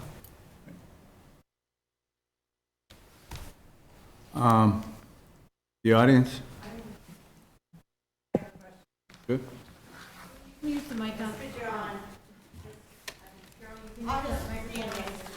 Sure. oh, there's a mic over there. Yeah. Just a quickie. Carol Goodwin. John, I just wanted to know, so they are cutting, bulldozing, cutting 29 acres of trees. I have to assume that really affects the and where this is up, if you look at it, it's kind of like it's a hillside. And I know, on the open space that we bought, on Fisk Hill, the opposite side at Old Farm, they did severe cutting, but they left the steps, it was logged. And now it's open space, and they were working on the trails, and I was told the sheeting of the water because of the cutting of the trees. And I heard it's a 50-acre parcel, but they didn't strip all 50 acres. They probably did 30. They stripped it in the middle. So I'm very concerned about the sheeting coming down. And I know there's homeowners along the edge that are concerned too. And we've seen it in other areas of town, where Ron's used to be. That sheeting coming down that hill there is, it went through all kinds of things, site plans and everything. And it's really a detriment to people on Blueberry Lane. And so I'm very concerned about that, just because of my experience. I know where the topography is, this is marginal land that's left in Sturbridge. It would have been built on a long time ago. It's rocky. So that's my concern, and so I think the pits and all that really should be looked at in the protection of all of us from 131 too. Yeah, just, to respond, the stormwater design that they have, I think it was mentioned before, it is spread out throughout the whole site. It's not collected into one structure and having one outfall. You're going to have basically outfalls at every rain garden area and every basin area. Those are all extending down to, for the most part, to the bottom of the slopes that they're filling. So it does get to a point where they're beyond the slope and the steepness of it, and it is going to be going on natural land that's there now.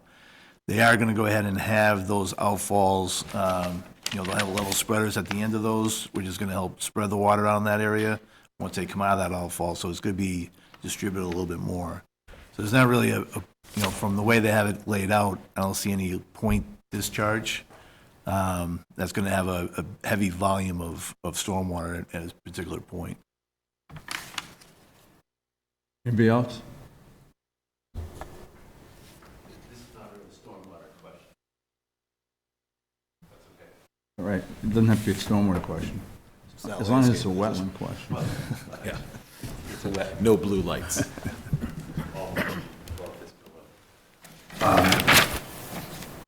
Well, maybe there is one stormwater question. If you cut down 29 acres of trees, that's a lot more water that's stored by the trees. There's going to be water that's being handled. You may well take that. I would ask the commission, what's the purpose of the 200-foot buffer? Your perspective. So, I've been on the board 4.5, or just over 4 years. In Sturbridge, in my opinion, right, it is for us to provide additional input into what's going on. Not once in the 4 years that I've been on the board have we completely shut down or derailed a project between the 100 and 200 foot. We have certainly asked for alterations, right, for the betterment of the overall project, right? So, yeah, the 200 foot is there, and it's there to protect all of us. It's there to protect the wetlands. But, I've heard people say, it's 200 foot, just enforce it. My problem with that is, right, that's all well and good until it's your project. And then if we were to enforce that 200-foot across the board, you can't swing a dead cat in this town without hitting a wetland, and we're not going to get anything done. So there needs to be a level of reasonability put into this for me, right? If I was to have that hard line at 200 feet, there'd be a lot of residents and a lot of businesses that would be very angry with me on a very consistent basis. And sometimes with no demonstrable impact. Okay. I'm going to give you a little different bent on it. They put in 71 houses on 41 acres. They tucked it in as close as possible to the wetland. Without the buffer zones, it would have been in your backyard. So that's what they're for. They're to protect people and protect the water. So, I mean, he's pragmatic as, we haven't done it because when we've said we're gonna do it, they back off. And they build it without. But yeah, and maybe it's not a valid comparison. You know, that, but it seems just that if the reason that you have the 200 feet is because we really want to make sure we want to have review over impacting wetlands. Actually, we put it in when they were building houses on Allen Road, and the sand was coming down across the road and filling 200 feet away. So that's the reason we put it in. That had to stop, right? What? That's so it had to be fixed. It had to stop. Yeah, I agree. Yeah, no, I just, if you took a single lot and somebody has, we have accommodations for failed septics, we try to make it work so you don't rent it out unbuildable, things like that. But my question is more, you know, is it ever to the point you have to demonstrate a hardship to build within that when we could build 6 less houses or whatever to not be in 200 foot? Is that something That is in consideration here. Let me give you an example. They could reduce this from 68, is it? Yep. To 53 and be out of all of the 200 foot and all of the 100 foot. And it would be a 53 house project. And that would protect more wetland. It would protect more vernal pools. It would be a better project. But Greed, when they get together with Matt Sosik and carve it up, they put it right in tight to the wetland and say, let's do that, and Matt keeps the better land for what his next project is. And that's the pattern that we're in.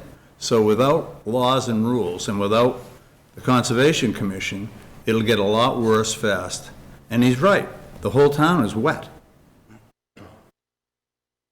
So just to clarify too, there's two 200-foot buffer zones we're talking about here. So I just put this plan up. So this yellow line is the 200-foot jurisdictional buffer zone to all the wetlands on the site. A little different than what we were looking at before. So the 200-foot jurisdictional buffer zone doesn't mean you can't work in it. It means that project activities proposed there, it's going to be reviewed by the commission to make sure it's not going to have a significant impact on the resource area. So it doesn't mean you can't work within a 200-foot buffer zone. When projects come in, you always look at, well, what can you do to minimize and stay further away? If you've got a larger site, can you, work towards moving out of those areas? Try to keep more protections there. The other plan we're looking at. But within the 200 feet, you have to get permission to cut the trees, or is it? Absolutely. Okay. So we do worry about every tree that's cut within a 200-foot buffer zone. So it seems to me we could ask for more trees, right? There's a lot of trees out there. No, I mean, no. What we get is 1,000 trees will be cut, and we get 1 tree or 5 trees as a replacement.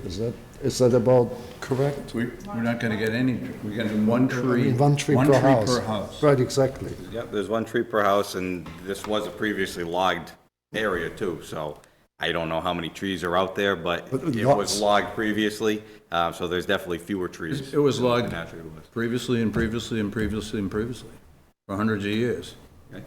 so. But so my question is, it doesn't seem to be one tree per house is a good replacement. No, it doesn't. That, I'm not cutting you off. Anything else? Yep, yep. Anybody else? You're all set? Lynn?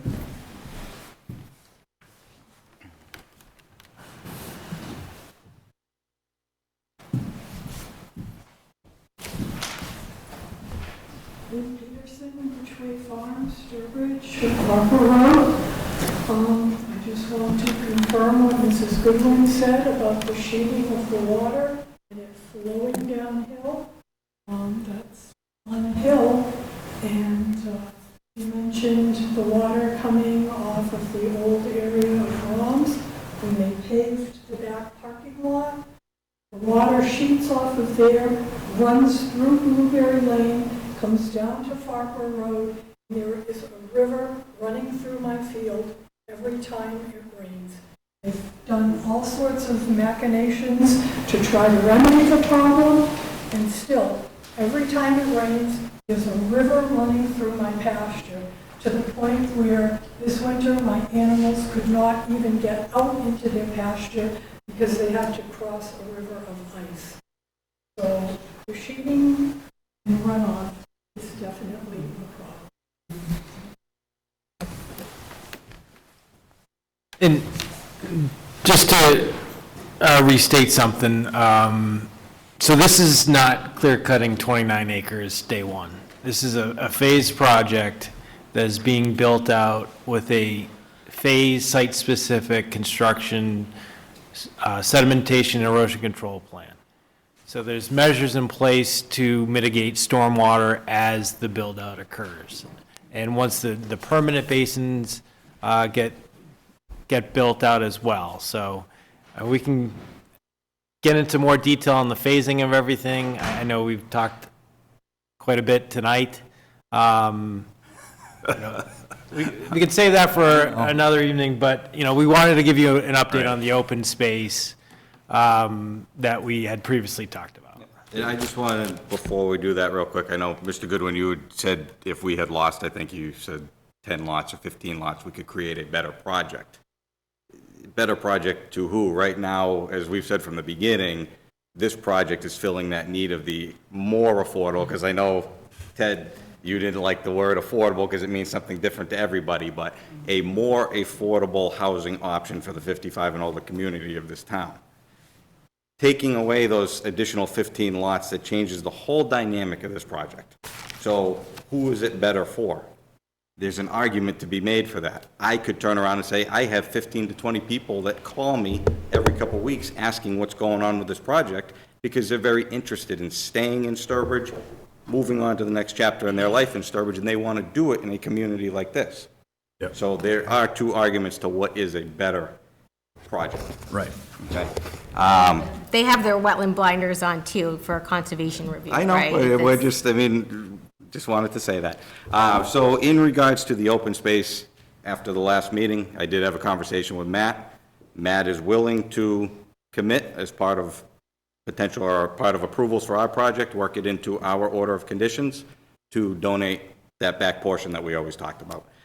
The red section on that open space plan works out the 56 acres of land. So I also, late this afternoon, got an email from James McCarthy at the state, who we've been talking to.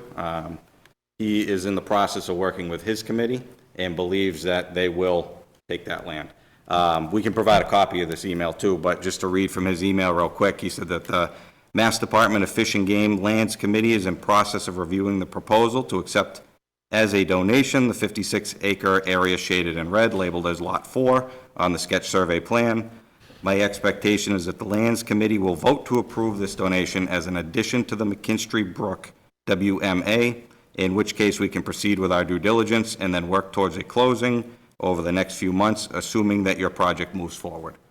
So Brian can talk a little bit more specifics if the board has any questions, but what we were going to propose to do is a declaration of restriction on the red and the blue area, so the 56 acres of red, 24 acres of blue, for a total of 80 acres, 60% of Matt's whole site, which is 134 acres. We are willing to work that into the order of conditions, that declaration of restriction will be recorded prior to any work starting, and Matt is on board with that. And there will be wording in that restriction that will then allow Matt to donate his 56 acres to the state. Yeah, I would just say, maybe we don't have that conversation this evening, but we've chatted about this in the past, and I've talked to town council, so whatever your current proposal is now, let's get that over as soon as possible. Yes. So we can get them to them, because his idea, we were talking about a conservation restriction, so we'll need to work out and see what the town thinks is the best way that we add that as a condition in the project, to move that forward. Yeah, so I've drafted the declaration, we circulated that around. We can get that over to you, so if town council needs to review that, Yep. it's done in a timely manner. And it's following, standard models and templates, adding specifics, information to this site. The state seems comfortable with that process, and it enables that transfer to happen. Okay. Post, recording this restriction, but it is the cover blanket protection of that 80 acres prior to the start of work. Okay, yeah, I mean, if you can get something over that, we can include for the commission to look at and get that out to them too, I think that'd be good, but, right, I think maybe we should think about moving on here, because we do have someone else here too, but I just wanna. Just out of curiosity, of that 80 acres, how much of that is contiguous now? Just It'll remind me. all be contiguous, goes so up. it goes back to that plan where there was always the red and the blue. Yeah. Yep, okay. I think, right, there's town land back there too, where there's contiguous with that. Just quickly though, and I think I've put it in there, but, I think that, obviously you've heard their comments, there's different comments up here, I said it before, I've been saying it for a while, I think that protecting that 200-foot vernal pool buffer, just the vernal pool buffer, is important. I mean, it says you can extend that no disturb buffer zone, based on site conditions and impacts to critical wildlife habitat. Because there's so much disturbance in this area where we know they live outside that 200 feet, that really it doesn't appear that it would be a big significant impact to the project. If you looked at the two cul-de-sac roads and you pulled that back a little bit, that will, reduce that a little bit. Maybe you lose 2 houses on each one, just speaking here. That'll get you off those steep slopes in the back. When we walk back there, there's some really steep slopes that those houses, it's got to get filled in, and then the stormwater discharges go off of. Pull those back and look at the 200-foot areas on the bottom there. Be specific, Becky. All right, so this area here, Right if you pull this back, you get the road back a little bit, right? We get the structures off the back. You save the retaining wall. There's cost savings with that kind of stuff too, I guess, but you stay out of this area and you're off that steep slope, especially with, you got your rain garden discharges coming down through here too. Same thing here, this one, and we know the vernal pool is set back in that wetland. You stand there, you can see where that 100-foot to the wetland is, and it's a steep slope there, and your rain gardens are gonna discharge there. So maybe you pull that back a little bit. Maybe we can make this a little bit bigger here, to ensure that, they're gonna have the ability to go through that area. Save some of these areas, see what you can do. Maybe, when you first came in with a concept plan and went to MIPA, it was 65 lots. You filed it with 71, you know what I mean? Once we knew we had vernal pools, then we knew, okay, we're looking at these protection areas, and now you're at 68. If you made a few small revisions, I think you might satisfy some of the last concerns they have here that will get you to the end point here and maybe help with some of the protections of the stormwater off those steep slopes, especially with the wetland in this area. So, I think that they're not huge revisions. They'll do a better job at protecting that vernal pool habitat and giving them that chance here, and, do a little bit better here. Maybe you get rid of this lot and the commission says, fine, you can keep this area in the 200 foot, but just let's, do what we can to do a better job here. The study that Ron said was, over 540 feet from the pools. Wood frogs go further than that. There's other studies that show further distances. The state, if these were a rare mole salamander, you'd be looking at setbacks of like 300 or 500 feet with limited work in between like 600 and 1,000 feet. So there's some pretty strict standards for those species. Granted, we're not talking about an endangered species here, but it just goes to show that, you know, so the areas surrounding them are important for their survival. So I just think that, you know, can you look at that and maybe see if there's that option, and it might get you to the end point here. Can we have a continuation? Is it possible to ask each member of the board? I mean, do you feel that we have done enough through all the revisions that we have made? We're getting No, I back don't wanna get into into this an back and individual. forth now You've done- where we're constantly spending money and time, and we're not sure. You're giving us generalities, I guess. Oh, yeah, know, you are as- too. as how If you to try read, to if you read proceed. your thing on salt, Mr. Gaspar said it earlier, that, at least I took it this way, that there has never been a project where you have said completely stay out of the 200-foot vernal pool buffer. I feel like there's a different precedent, and No, we're no, being no. treated differently at this point. I would Staying ask out that we of can it. ask each board member, staying out of it through redesign is different than staying out of it as us requiring. and as developers, as I said before, we take into account, obviously, the wetlands, but we have to look at the type of project we're trying to bring to this town. And completely staying out of the 200-foot vernal pool buffer changes the scope of this project, is the bottom line. So we're trying to find a middle ground here, and we're still going back and forth. I feel, I'm not going to walk out of here tonight with a clear path on how do we proceed forward to try to make this project successful for the town. I feel like we're just constantly coming in and spinning our wheels over and over again. And to be Yeah. quite frank, it's getting pretty frustrating. Well, I think we made some progress tonight. I mean, in any case, we would have to wait for town council to look at that proposal. And I understand that, yep. Yeah. So we can't vote in any case, so. I wasn't looking for a vote I mean, tonight, no, but, I mean, as far as the town council, I would see, if everything else was figured out, which clearly it's not. I'm just I mean, you could pull it back by just putting in the condominium. I mean, I guess that doesn't fit the, Well, you think about it, but if you just put two houses together, you might not even lose an apartment. We've looked at all the zoning in the project that we have presented, the manufactured housing bylaw zoning. It fits, we meet all of the requirements. It is our best step forward and best project that we see for this type of zoning to be able to minimize our impact on the wetlands and the vernal pools. The only other option that you could go down, which I know Matt had previously years ago, is a 40B project. But at that point, all control is lost by the local board. I mean, we're offering to protect now 80 acres of land in vernal pool habitat. Right, that's good. The other option, unfortunately, and I'm not saying that we would do it, but Matt did have it under agreement at one point, is a 40B project comes in, and now all protections are gone. What is that project? Well, not necessarily. I think the zoning board has to vote not to, you know, have the local bylaws upheld, so. Yeah. There are two other 40B projects that are proposed for the town right now, so I'm not, like WMDs, it's just not, it's a threat, but we're trying. I wasn't threatening, I was I know you trying to weren't. show I know you weren't. We're that just- we are trying to put our best foot forward, and that's not an avenue that we But chose to but take. you've gone through and like his memo, okay? You can read, I can read.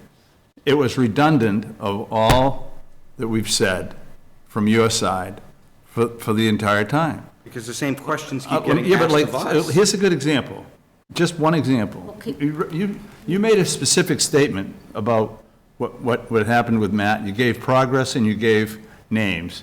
And that, before that, it was vague. It was like this: proposing to fill out an application to reduce salt. That's vague. I don't understand what. You know what Right, Walmart did we- when the we're Walmart proposing Plaza came into Sturbridge, and we were worried about those wetlands to the right, to the left of it if you go in, and we said, we're worried about salt.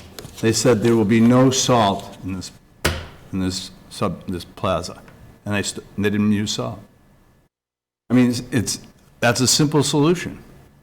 We're proposing, and Brian's write-up in the salt reduction plan, I believe he said. He gave a list of 20, roads. 25 to 50% He gave us a less list of salt than about what the 10 town roads. uses now. Come on. You 290, 20, all these different roads and what they were using for pounds of salt. And That doesn't- we're saying that we will use less than that. I mean, that's specific to me. less than is never specific. 25 to 50% less than what the town uses on 25, on he the didn't say, current roads no, now. he didn't say 25 to 50%. Yes, we did. Yes, it was in there. In the. Then what road, what road? It was in the salt reduction plan, and Brian spoke on it. It's on the town meeting from last meeting. Well, you know, from what, in his report that he sent this last time, I just quoted that right off. Because he didn't want to get into the minutia and the details because it had already been discussed. Yeah. As you said at a previous meeting, why are we going to go rehash? I mean, Okay, well, if we maybe rehashed all the you're right. I'll details of I'll those take a look. questions, But it's that kind of. 25-page. Let's get a continuation here for this. Come back to it.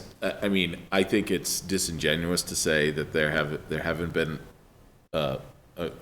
advancements made and givebacks here.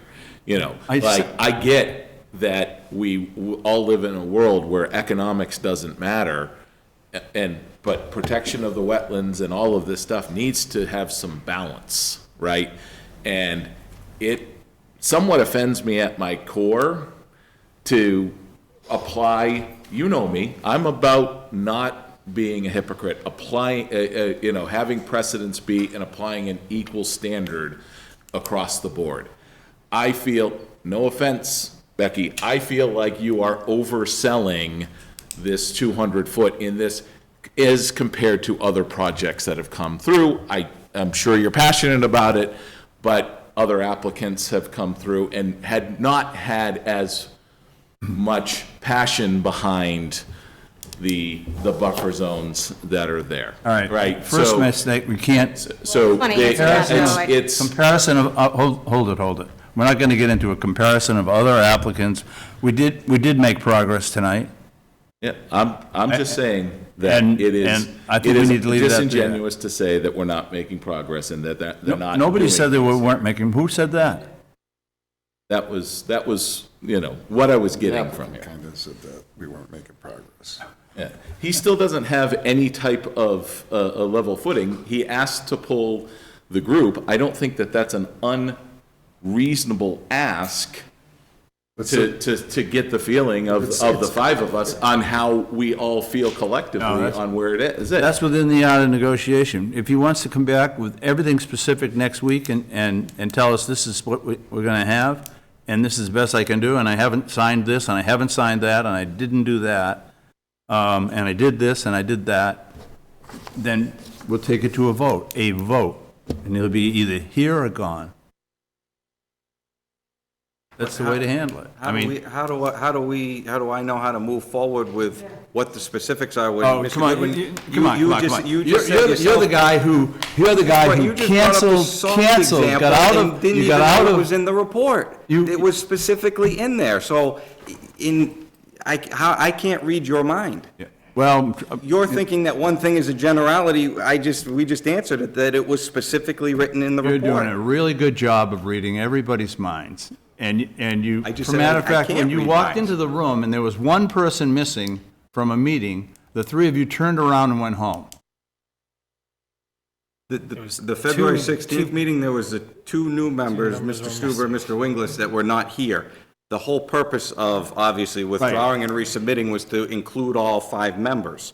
When the two new members were not present one at the member meeting, wasn't we no, both were not there. Mr. Stuber showed up after, at a later date, All right. or a later time.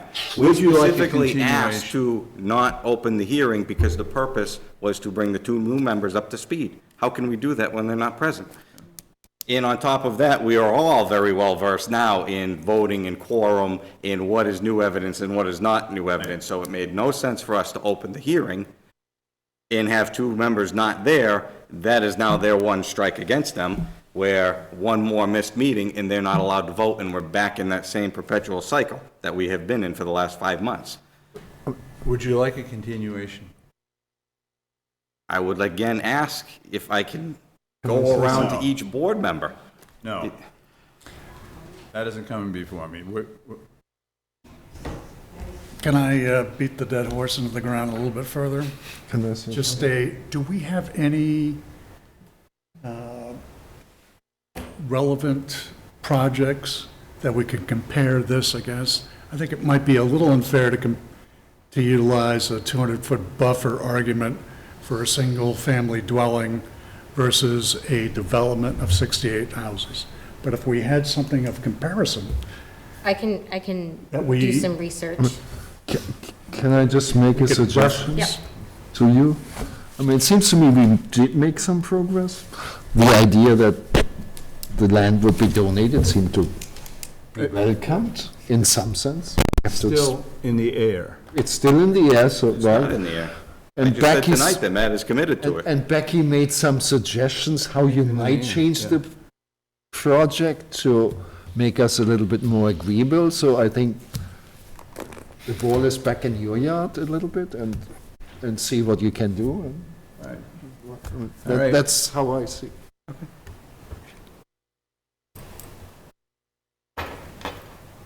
We'll ask for a continuation.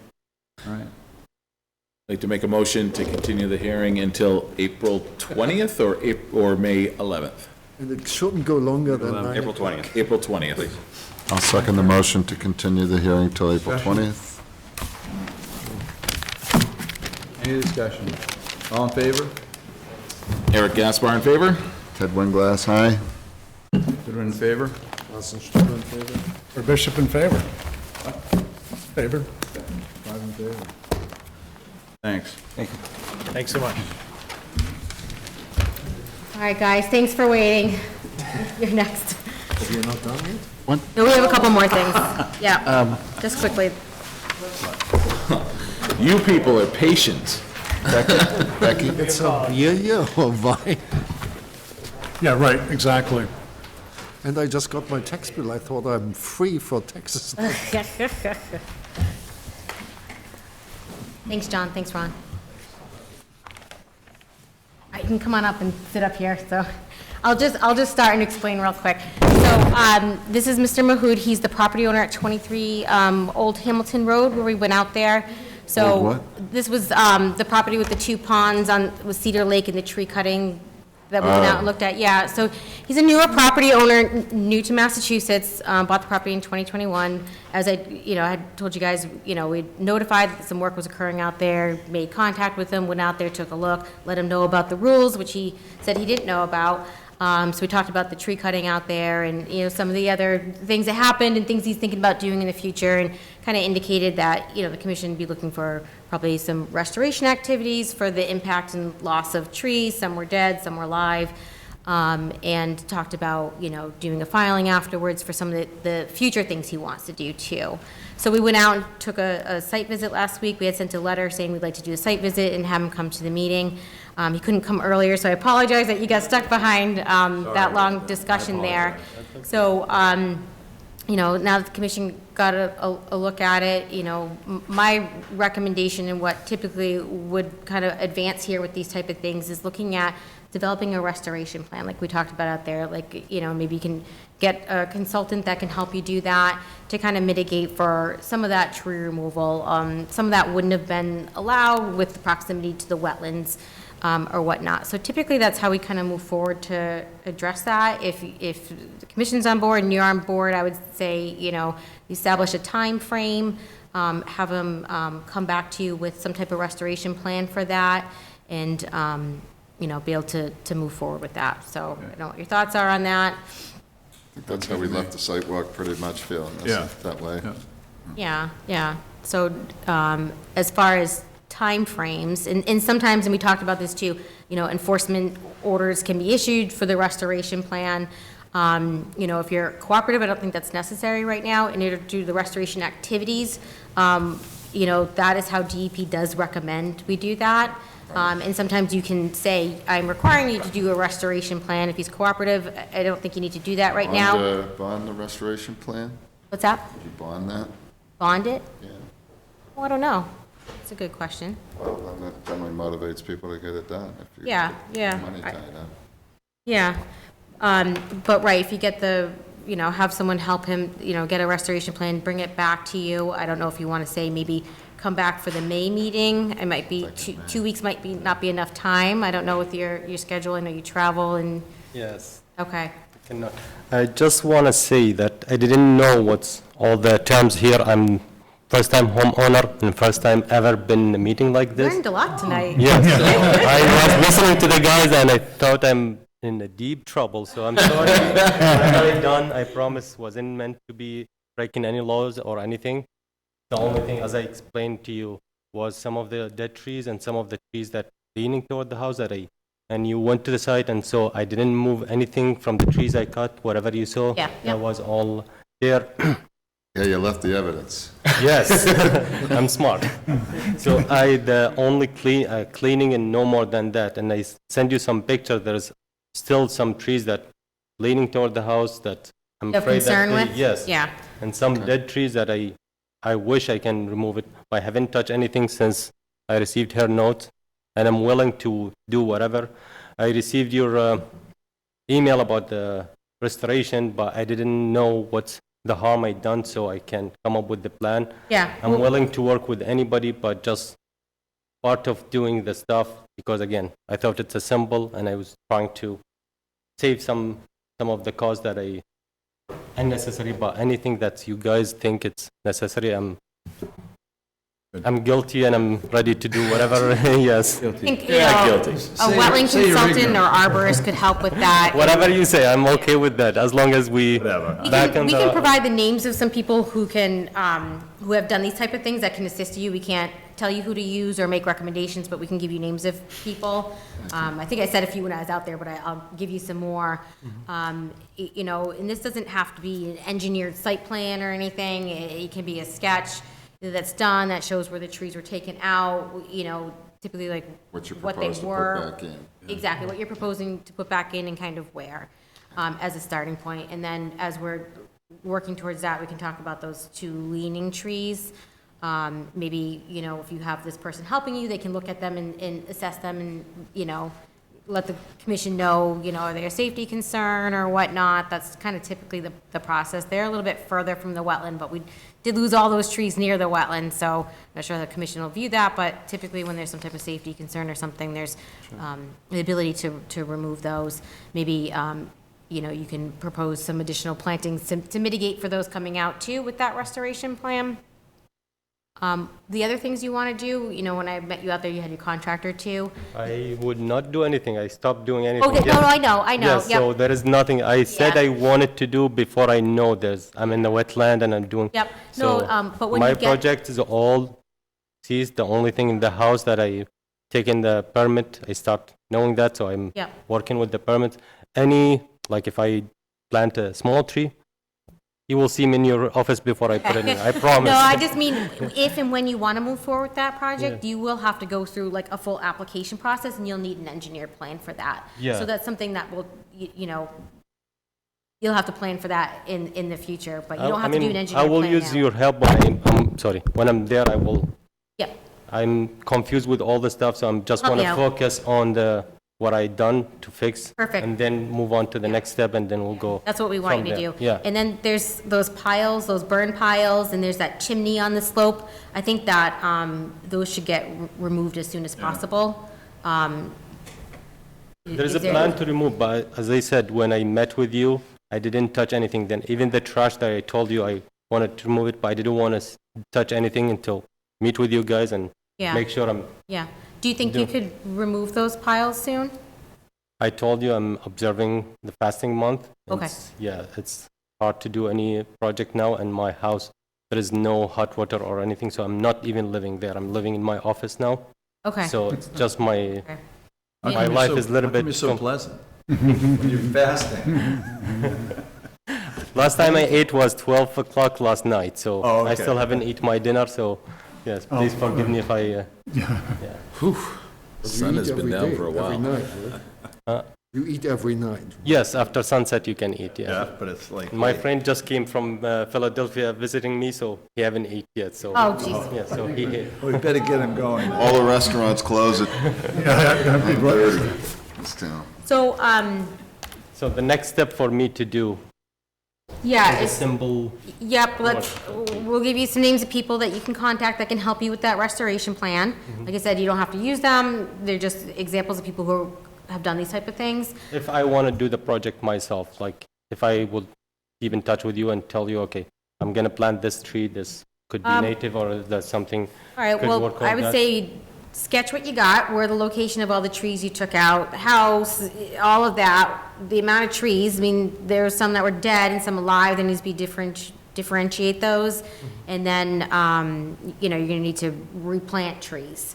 Typically, especially, Just the trees, you talking about high trees, because if I would do that, will be imposing the same threat to my house. Like, if you went to the house and you saw there's still a lot of trees surrounding you don't have it. to do it right next to your house, closest to resource area. So on that, the little My pond. house, you saw the small pond in front of the house, like all the trees there, anything, like any storm, anything fall, the first thing will hit my house.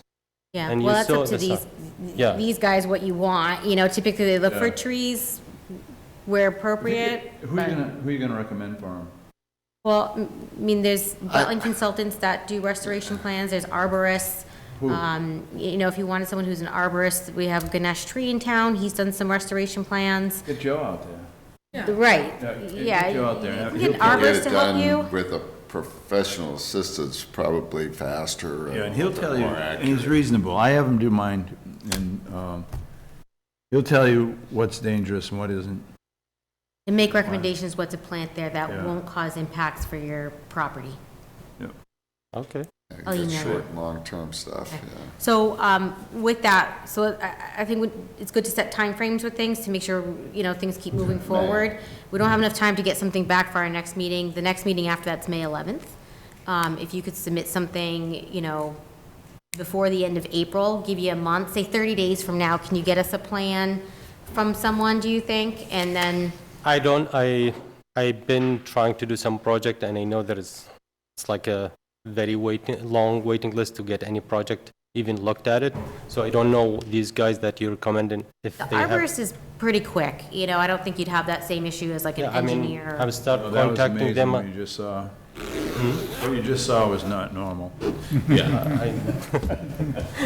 I'm hoping so, Well, why but don't, if you reach out to this arborist or a couple arborists and you can ask them what their timeframes are, let me know and we can work that out, but the intent is maybe to try to get something back in 30 days.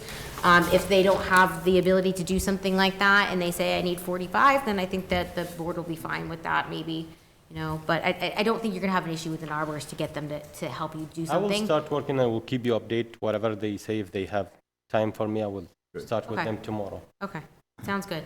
All right. May 11th? Thank you, and welcome to Sturbridge. I can go home now? Yes. You can go. Get some dinner. Get some dinner. You gotta take him to get something to eat. I will. Becky, anything else? Yes. Number 11? We have a request for extension. This is for 10 Fairgrounds Road, DP file number 300-1052. This was a house lifting, house addition, and a shoreline wall project. It started out with enforcement actions because they were building a shoreline wall out on the lake without any permits. So we had them file a notice of intent. For that, I went out there a couple weeks ago now, and the contractor was out there. They're still working on the house project. The wall's built. They got a backfill behind it. It was a mason doing that. I talked to the contractor on site who's doing the housework. They're gonna do the cleanup of the site work and backfill behind that wall. And then they actually had to tear down the existing house and build a new one because they were trying to lift the old house and put addition. Didn't work. But did not change the footprint or anything. I went back and looked at the plans. It's the same foundation, same footprint, no changes. They're asking for a 1-year extension to get that project done.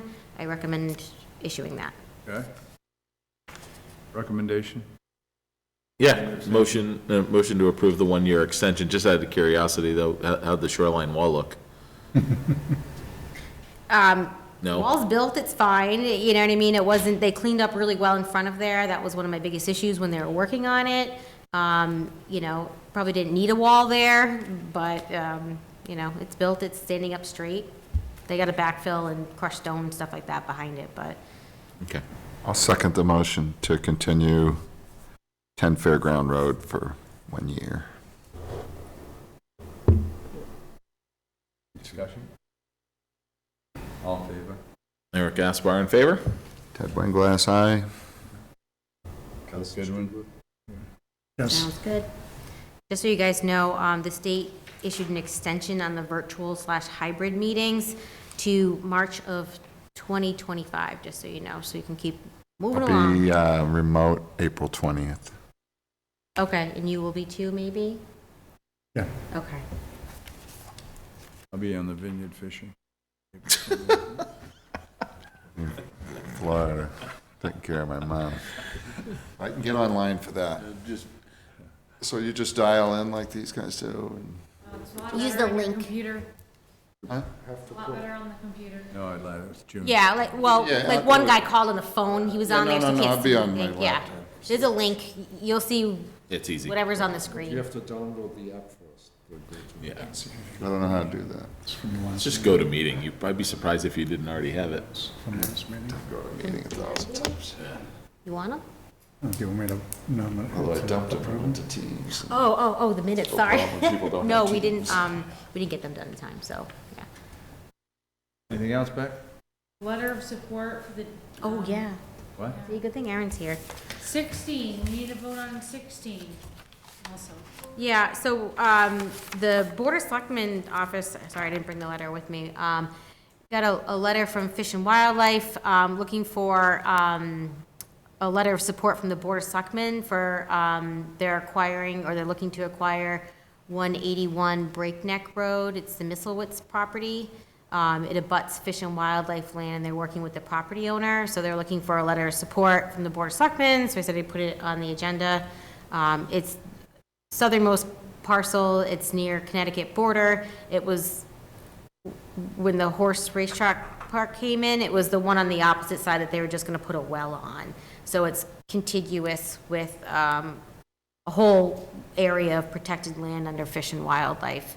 And it's actually part of, a long time ago, Mass Connecticut Woods came in. It's a corridor they're trying to, they were looking at trying to protect through Massachusetts and Connecticut for contiguous wildlife habitat. It's a beautiful piece. I've walked it. In fact, Carol and I are the ones that brought it to the state. How do you access that? Right next to the transfer station? No, you go down to Holland exit, Okay. and you get off. Yeah. You go to the left. Crossover. Yeah, and you just go in. There's big, huge pond here, and there's water all over the place. And you just kind of go towards Southbridge, and you'll be right there. You went through the woods and the trails to get there. Oh, no, we were in the car. I mean, Really? Yeah, and then the old Breakneck Road where you go to the dump. I don't mean to ruin everyone's night here. No, you know Breakneck Road where you Yeah, go to the yeah, dump? yeah. That goes there. So right Goes before you down- make the turn, It goes there's down that right little through the road. Misselwitz property. That's the old Breakneck Road, it goes all the way down to that too. It's a beautiful piece of property. That's where Chris took us when we were walking that property, right? That's right, Yeah, yeah. that's where we parked, yeah. When they try to put the water park in there, I mean, is that gonna harm their project? Breakneck, you go down to the dump.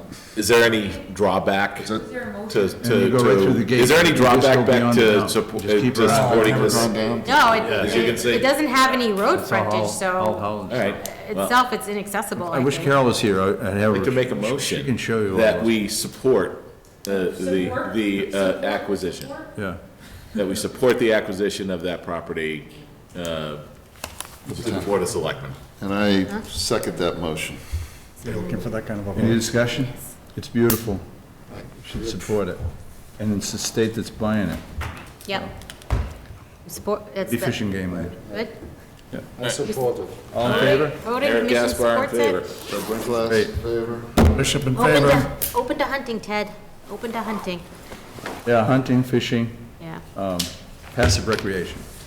Ted, I can show you how to use our GIS system, you can pop an address in and zoom to it, and, you Yeah, know, I'm gonna do that. it's fun. Roy, do your thing, buddy. I make a motion that we adjourn. I'm too tired to approve. Carson seconds it. In favor. All in favor? All in favor? All right.